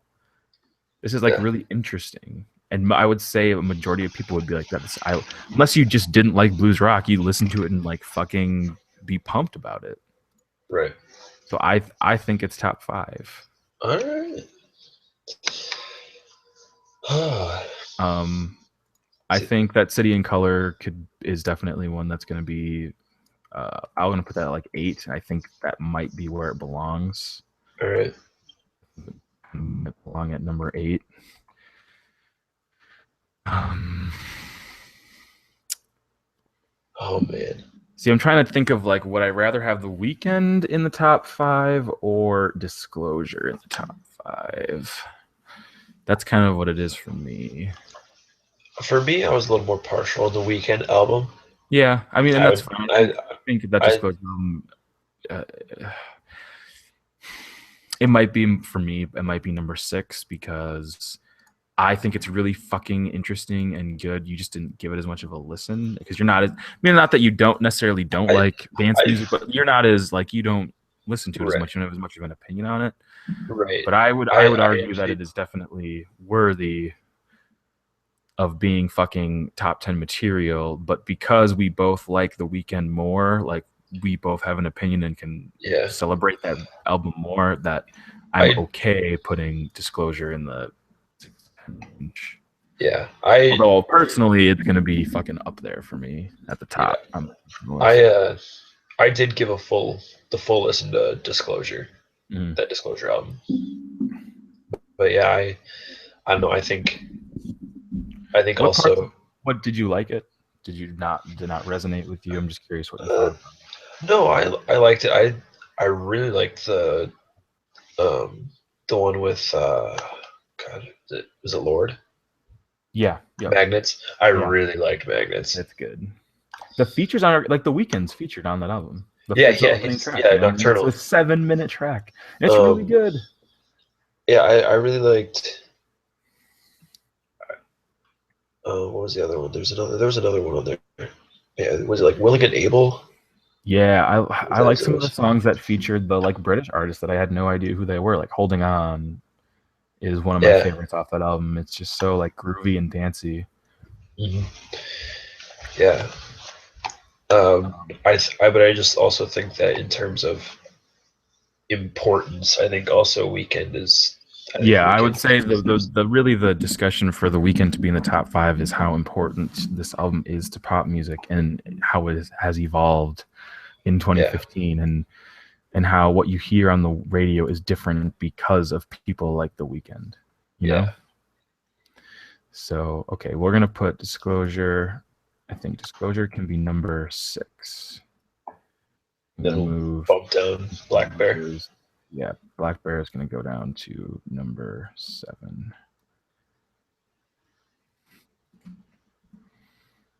Yeah. All right. Okay, so I'm going to remove the ones that have been already put on the list so that we can just sort of have our look at our top 5 and our top 5 right now. The top sets. Why don't you?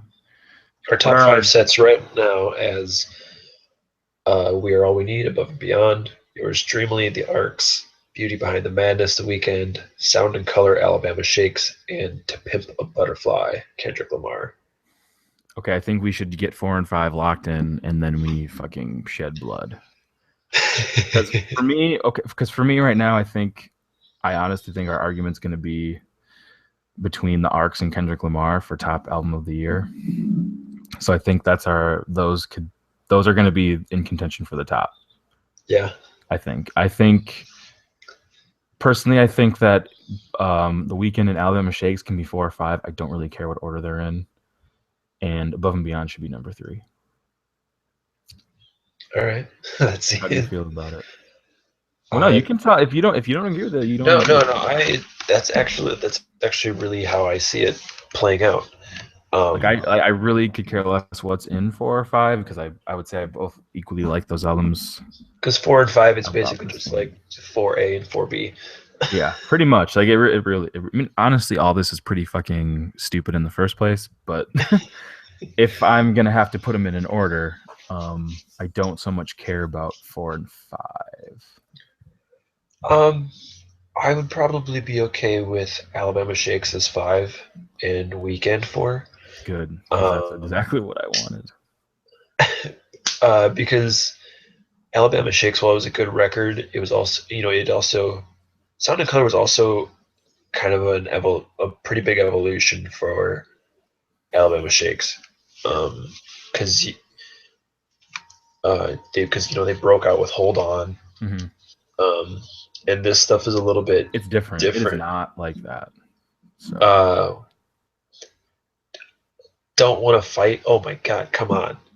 Like that. I they're think when I great, do, I great. think when Like I do, you know, I was gonna say when I do like a or because uh, spoiler alert, we're going to be doing like a track.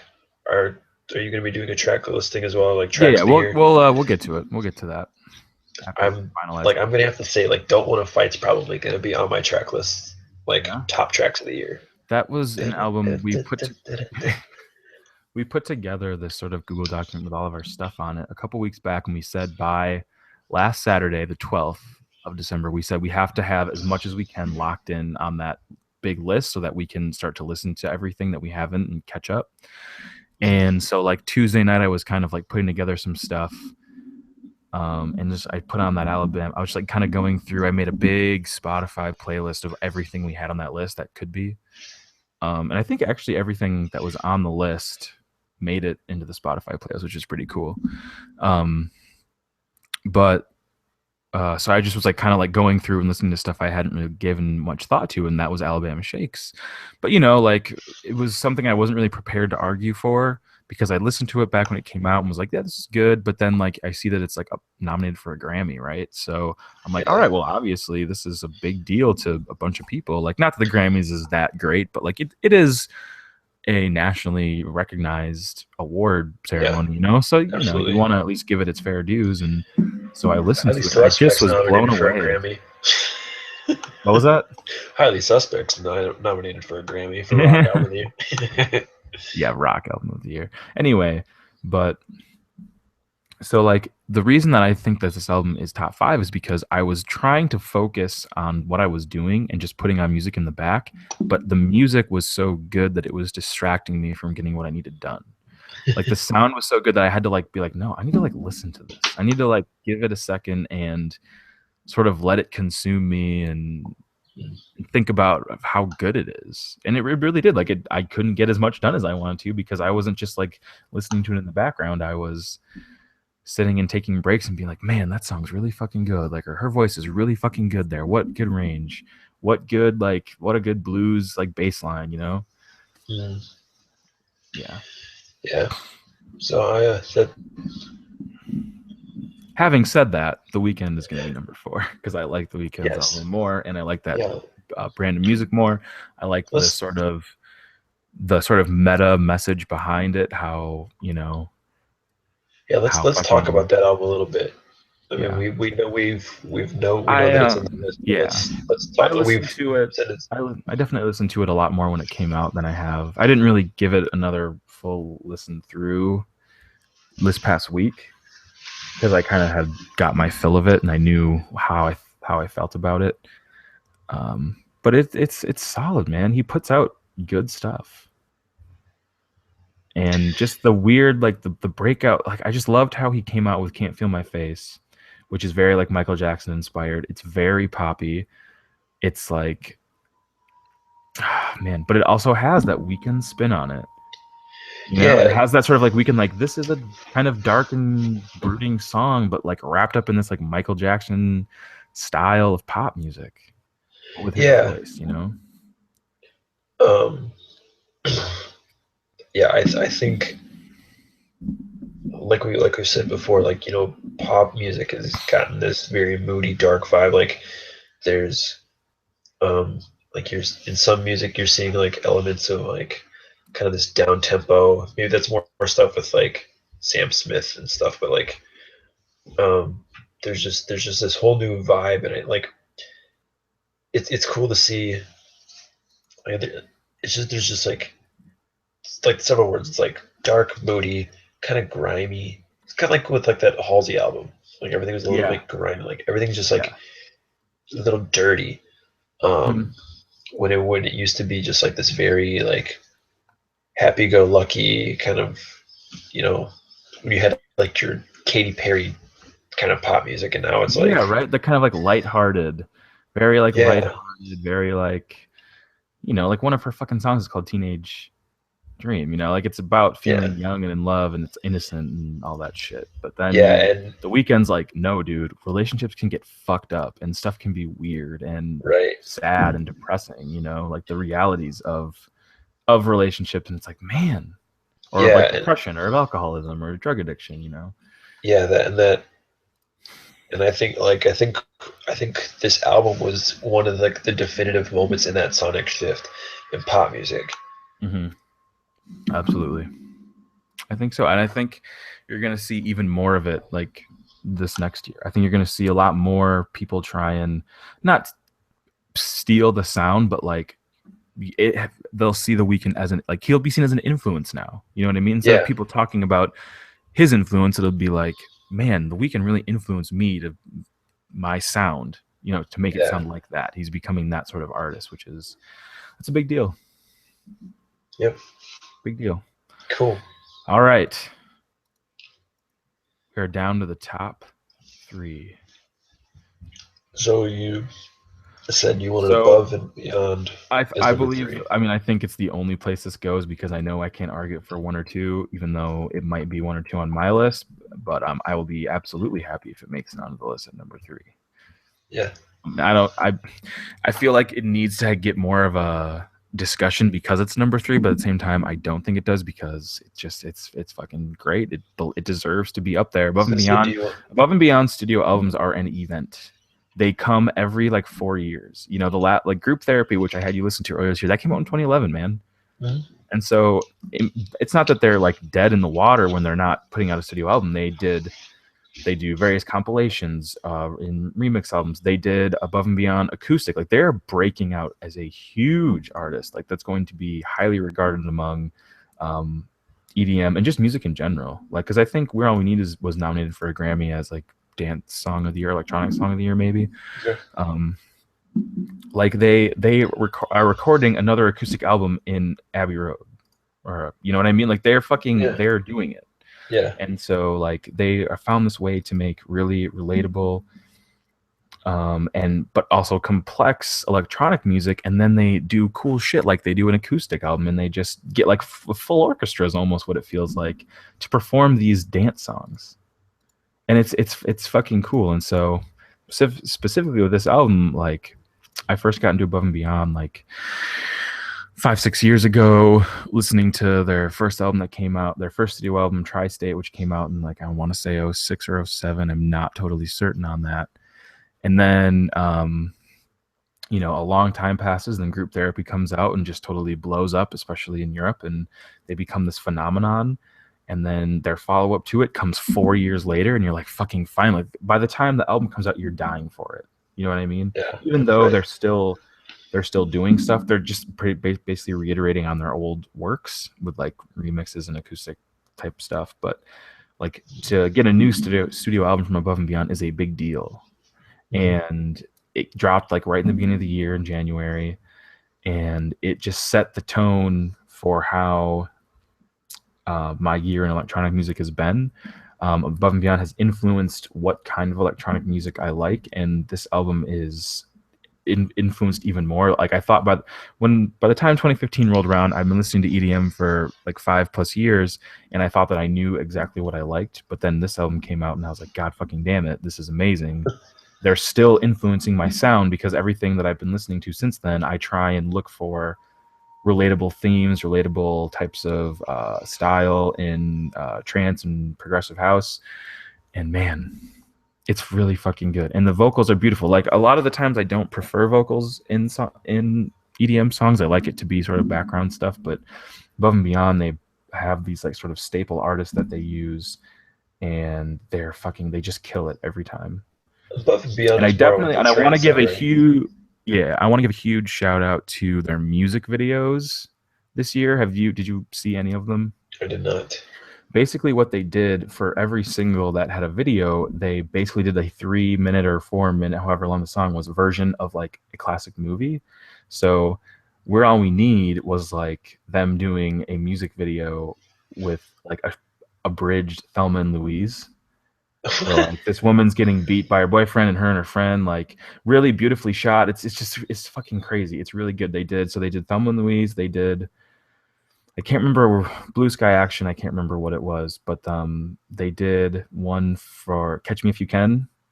Okay. They did one from Eternal Sunshine of the Spotless Mind, and then they did, I think one of their latest ones, Fly to New York, it's either Sleepless in Seattle or Philadelphia, one of those Tom Hanks movies. I want to say Sleepless in Seattle. But, like, it's really cool. They're taking like these sort of like classic movies, and they have their songs that have like themes that are sort of relatable to Right. each of those movies, and they make this like beautifully shot abridged version of a movie, and it's fucking awesome. So definitely wanted to give those a shout out. Number 3 album of the year. We're All We Need, Above and Beyond. Good shit. All right. This is the death match. Grab your knife and pitchforks. In contention, I mean, we're just basically going to argue what's going to be number 1, and then the loser is number 2. In contention for album of the year, Yours Dreamily, The Arcs, and To Pimp a Butterfly, Kendrick Lamar. They're such vastly different albums. they're two separate genres. That's gonna be. And it is going to very much be an argument versus importance and our personal tastes, I think, because I'm with you that I think that The Arcs is a fucking awesome new project from Dan Auerbach and friends, and I really like the sound of it. I really like the stuff that it does. But man, To Pimp a Butterfly, dude. Yeah. As far as importance in rap music, in music in general, in storytelling in music, in the crazy shit that the crazy mind of Kendrick Lamar, like what a fucking follow-up to his last album and his previous work. Yeah. It is incredible. And not only in terms of the importance for rap music, but he's also speaking of the times. Yes, he is talking about current things in like Black society, African American struggle, all that stuff that you hear about. That's very prevalent, with all the shit that's gone down this year with like Black people being shot by the cops and all that controversy. Like this is all very wrapped up in that. And yet it came out before a lot of it happened. You know what I mean? Like last year was like Ferguson, right? So I mean that was probably an influence. But this album came out like March or something, and shit has happened since then. And it is a theme. Yes, it definitely speaks to the times, culturally and musically. Yeah, it's So I kind of want to. This is going to kind of be a ramble because I want to give my sort of explanation on what happened with this album for me. When I first listened to Kendrick Lamar a couple years back, when Good Kid, Mad City came out and kind of took over the world, and everyone was talking about Kendrick Lamar, and I loved it, man. His songs from that album are so good and inspired me to go back and check out his older stuff, which is also super fucking good. He's this artist that he had this kind of like high pitched voice, but really good flow. But then he could also get like really dirty and in the mud when he went really hard on tracks. And you're just like, man, this guy's fucking good. And he even on his old albums, he was talking about, the times and Black culture and stuff like that.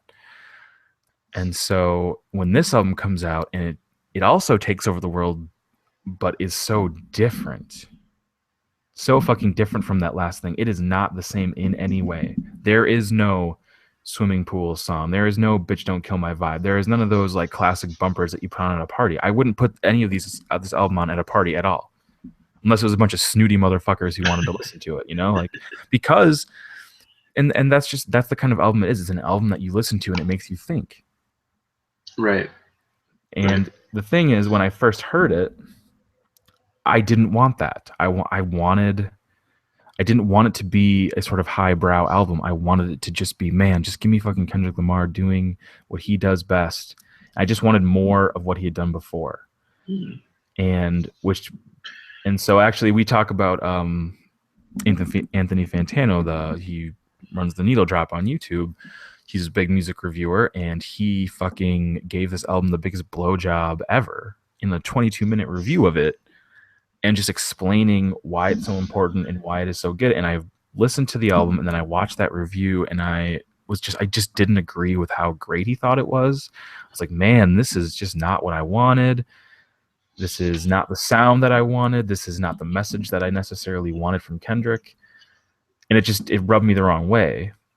And then fast forward to like last couple, like I think this was actually just this week. Fast forward, you know, I had a whole, like this album dropped in March. I had a whole year pretty much to grow and change, and especially doing the show with you has changed the way that I think about music. Just because we discuss it so much, and you hear, I hear things from you, and I'm sure you hear things from me that makes you think differently about stuff. And so I went back this past week and like, all right, I'm gonna just do it. This album is not on our list for considerations. I made a fucking disclaimer of saying that it's not going to be, but I thought I need to, after having 2015 happen to me, I need to see how I feel about it now. And I fucking fell in love with it. I listened to it straight through, and I fucking fell in love with it. I was enraptured in it. It just sucked me up. This year has been a big year where I've grown to like jazz a lot more, like classical jazz, and a lot of the production on this it's jazzy. Like a lot of the songs are just a lot of jazz. And that's one of the other things to mention is that this album has live instrumentation. It's not like it is not MIDI beats. You know, there are no bumpers. You know, it's samples. Like there's certainly samples, but it's so different. And for me, the first Kendrick before was more about things that I liked was like the beats and the lyrics that went with those. I liked learning the songs from his older albums because they were catchy and really good flow, and the like metaphors and rhyming was really good. But then this album comes around, and as much as I can't, I mean, obviously I don't resonate with the message. You know, it's not that I don't think it's important. It's just, you know, I don't have the same struggle that Kendrick had. You know, I can't really understand that. I didn't really understand how like the through line and like the you know the poem throughout it. And I'd like the last song, Modern Man, isn't that what it's called? I think it's Modern Man. It's on the very last track. It's like it's sort of like a 4-minute song, and then there's an interview that Kendrick has with fucking Tupac. Now Tupac is dead, but what Kendrick did was he took an old interview that Tupac did, and he wrote questions based on answers that Tupac gave. And so he sort of like really cleverly writes these like complex questions, and then has Tupac's sort of recording come in, and it like perfectly answers or explains those questions. Yeah. And it's fucking genius. And then at the end, he sort of gives like a poem, and that all kind of goes past me. I don't really, or over my head, I should say. So like that stuff, I'm not necessarily super into it, but I understand how fucking crazy and awesome it is, and the importance of it, and how like it changes what hip hop can be, because hip hop and rap has sort of devolved. You know, I would say it has devolved from the 90s where people were talking about the real shit, and now it's like, dude, let's get fucked up and it's more superficial. You know, like exactly. Not to say I don't like it. There are a lot of fucking bumping ass rap songs like Fetty Wap that I really enjoy, but I understand how shallow it is. You know, but this is the opposite of shallow. It is the opposite of shallow. You know, there's people were probably expecting more of a cage match for this, but I think in terms of there's so many elements in the why this album is so good, because not only is it culturally important, not only is it musically important, like it literally it crosses right where it needs to. You It's know what I mean? Like the yeah, criteria for it to be on the list was it's a cross between what we like and what's important, and this is fucking right in the middle. You know, it's dead right, on. right. And so I'm actually I don't think I'd put up much of a fight to say that the Arcs album is better than this because there's it's just not. Like you can put that fight, and I, I will say, like I like my musical tastes are more towards the arcs. I will absolutely tell you that. I love Dan Auerbach and everything that he does, and I will listen to the arcs more probably in 2016 than I will go back and listen to Pimp a Butterfly. But man, I just can't agree that it is better than To Pimp a Butterfly. I just can't agree that it's better. right. I like it. I I like the music more, but I don't think it. I think To Pimp a Butterfly meets all the criteria that we have set for this list, and is right. also a fucking fantastic album. And like the thing I haven't even talked about yet is, as much as I think it's culturally important, and Kendrick's talking about all these important things and sending a message, what really intrigued me the most was the instruments. The fact that it's live record, the fact that it's really jazzy, and it's not like it's not bumping tunes. The fact that the one, like the big studio single, "I," that came out a while back, like it's not even the studio version on the album. He does a live version. He puts the live version on the album, not the studio version. That's fucking cool. Yeah. Different. And the live version, on personally, it makes me like it more than the studio one because it just feels more raw. Sure. It's just I couldn't believe, like I was sitting thinking about this stuff like yesterday and Thursday, and just couldn't believe the 180 I took on this album in a matter of one listen through. It was surprising. I mean, I've like over the past couple of weeks, publications have been rolling out albums of the year, and Yeah. this is like consistently the top one. Yeah. Or like in the top three. It absolutely and to be. Like I thought it was funny that it was like, man, all these publications are saying this is so good, and Zach's like, fuck this guy. I really did, man. That's why that's honestly one of the reasons I think it deserves to be number one, is because it changed my mind on it in one listen through. I didn't have to listen to it 3 or 4 times to like come around and be like, oh wait, I'm wrong. It was literally like probably halfway through that album, or maybe a little more, when I get to How Much a Dollar Costs, that song just like was like, this is it, man. This is the fucking best shit that's come out this year and cannot be beat. And Yeah. looking at the list that we have, like, man, this beats everything clearly. It's like, for those who can't see our Google document, Zach had about 20 asterisks after this album. yeah, I underlined it, I bolded it, I italicized it. Yeah, I made sure that I just said to make sure that you listen to it again, because this was going to be. Yeah. Like, if you didn't even listen to it, you'd have been like, why the fuck would this be number one? But yeah, songs like How Much a Dollar Cost. Yeah, Institutionalized. Like, oh man, and that's the weird thing, is I don't look to that. I'm not going to go back and listen to that album more and try and like learn the songs, or like in the way that I would learn a song like Swimming Pools or Backseat Freestyle, like songs that have really memorable rhymes and catchy hooks. I will go back and listen to, because I really want to hear those jazzy beats, you know? Yeah. Man, just so excellent. Yeah, so number one. Yeah. Yeah. Let's do it. Let's fucking let's make it official. I'm gonna put it in there. Leave all those asterisks. Oh shit. Oop. Whoa. What happened? I don't know. That's not what I wanted. Since we have a pretty that's To Pimp a Butterfly is the definitive number one. Yeah. We can talk about that Arcs album a little bit. Yeah. Certainly deserves to be talked about. So as we said before, Arcs is Dan Auerbach's new side project. It's like a new, so like, it's kind of, to me, I think it was kind of like where his first solo album and like Turn Blue, Black Keys kind of intersects. Okay. There's weird elements to it, especially when you listen to like some of the back half of this album. It's it's weird, but it's still blues rock, and it's still fucking good. Yeah, it Um, is. uh, and I mean, it's just what I really liked about it. It wasn't like another conventional blues rock album. Like, I mean, It was very Dan's. different, man. There's I really mean, crazy good like synths and stuff in it. yeah. I mean, like They Dan's mix up the first beat solo. like an electronic. Sorry, I'm intersecting real quick. They mix up with the synths and then like sort of like more like electronic drum kits instead of classic just drum sets in there. Oh, Yeah. man. So good. Okay, go on. Um, what was I gonna say? Shit, you made Something me about forget. Dan, probably.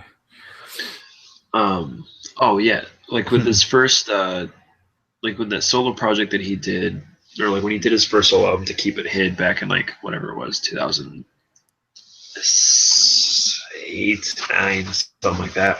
Yeah. Um, you know, like that was just basically another Black Keys album, in my opinion. I think in everyone's opinion, it was just like Dan doing Black Keys by himself. But this is a he teams up with another guy, this Leon something, I forget what his last name was. But it's kind of like their project together. But what's so cool about this is that there's just you have like a couple blues, like blues rock, like cut from the same cloth, like a song like The Ark, which is like very like very just driving blues rock, or everything's a little more psychedelic. Everything's got like a what's really cool is they got like the Spanish twist. In one of the previous podcast episodes, when I talked about the concert I saw, they had a mariachi band open up for them. Yeah. This mariachi band's on the album. So like there's like this kind of like desert Spanish feel to the blues rock, which it's unlike any blues rock that's coming out. Like everything's cut from like a Jack White cloth or like El Camino Black Keys cloth. Yeah. There's not a lot of blues rock coming out like this, and I would say it's the same Dan Auerbach voice, but it's surrounded by something very different than the Black Keys. Yes, absolutely. I'm not gonna like he doesn't like switch up his voice and try and sing differently. He sings the way that you would expect, but just the sounds he decides to surround himself with are so different. In a positive way. Like I'm not saying I don't want more Black Keys stuff someday, but Yeah. I'm totally okay with him being like, all right, well let's do this for a while.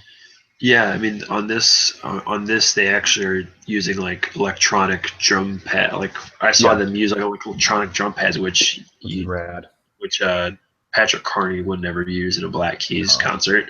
Yeah, and that's fine because that's not what that band is. But this allows that to exist. You know what I mean? Yeah. Songs like Out of My Mind, very psychedelic, and even like Put a Flower in Your Pockets. Like that song is the best one. That song's great. Yeah, it's got like this, like really cool keys. It sounds so good, so good.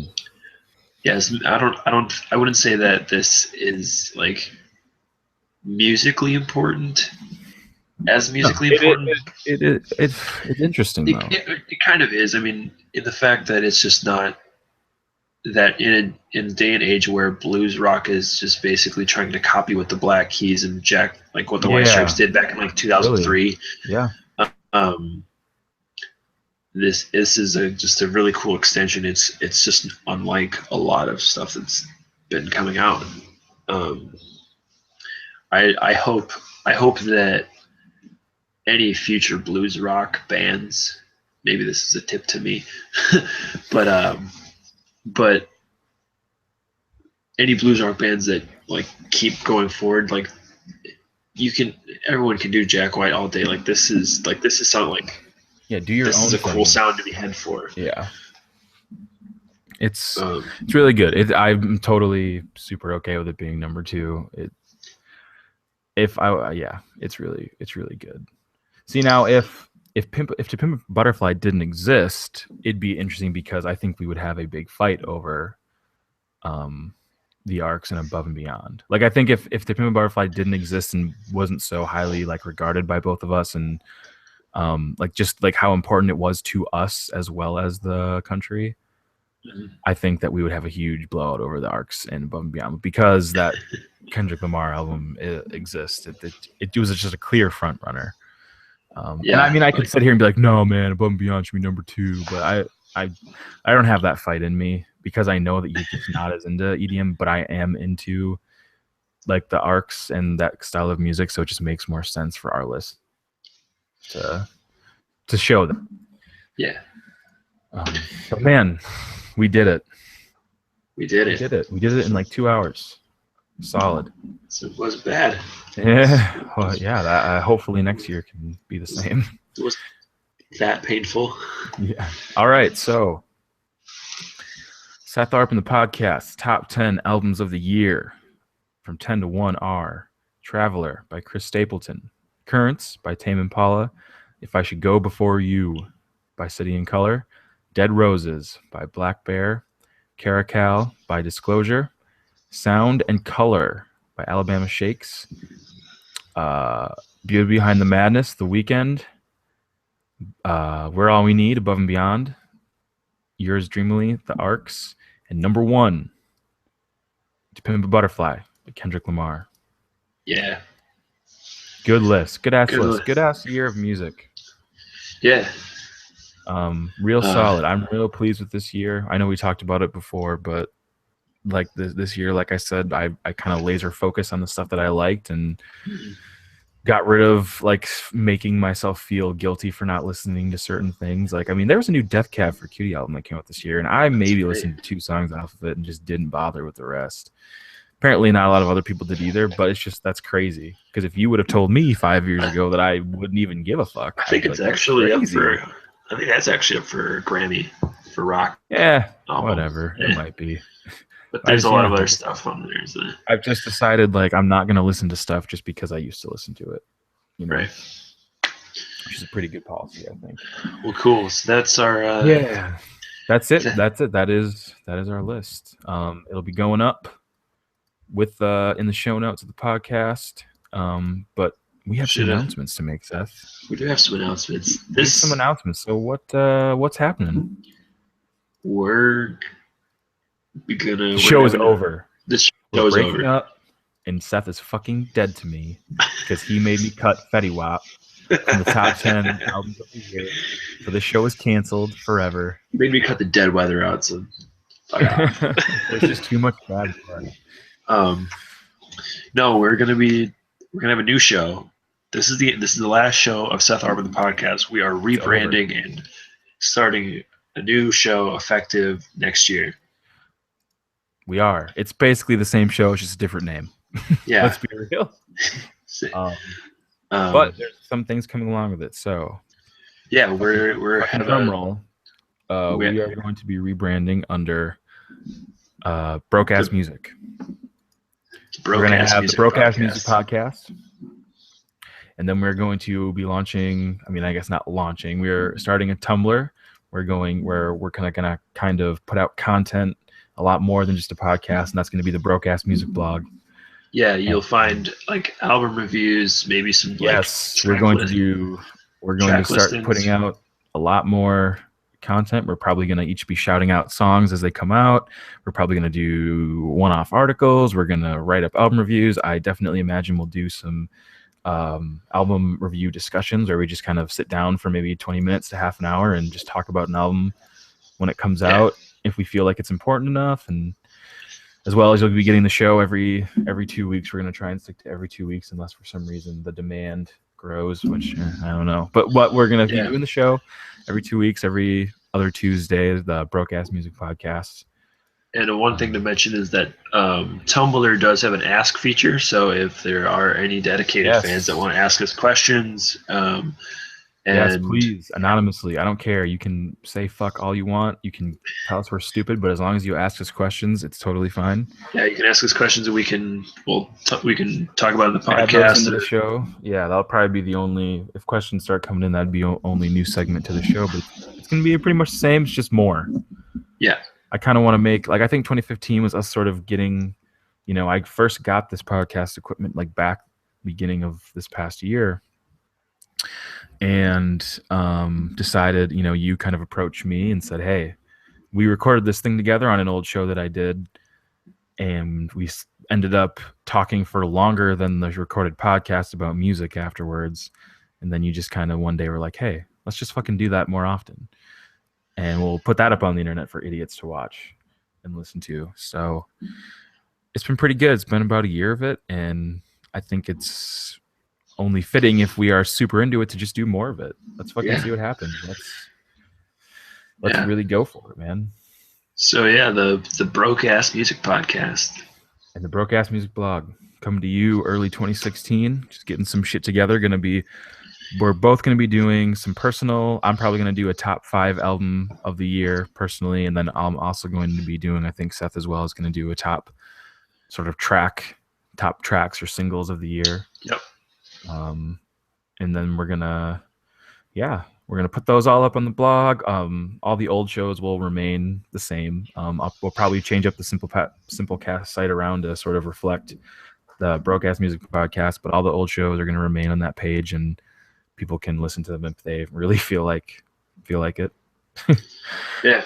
And we also we'll also keep our Spotify playlist. Hell yeah, Spotify playlist never goes away. The Spotify playlist is Go Listen to This Shit with an asterisk. And then I don't know if we'll make other collective playlists like that, but certainly we will. But guarantee it. I fucking guarantee it. We could do the album of the year. I don't know. I don't know about. I'm just talking like I'm thinking maybe next year we'll probably do like a fucking summer playlist, and maybe we'll do a fall playlist. Maybe we do at the end of next year, if we're still going, we'll do a like top 10 tracks of the year. We'll actually make playlists for all this shit and put it out there for people to listen to, and you know. And as always, you can find us both on Twitter. Absolutely. I am at SethArp27.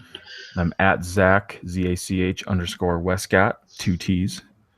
This will all be up in the show notes, so you don't have to worry if you can't remember. Yeah. But yeah. Let's head into 2016 with some solid vibes, man. Yeah. Some positive vibes.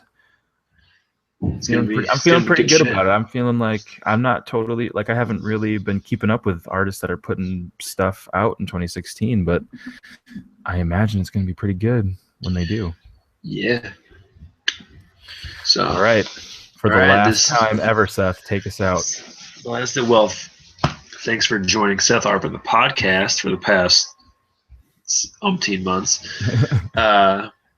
We'll catch you on the Broke Ass Music Podcast next time. Coming at you 2016. So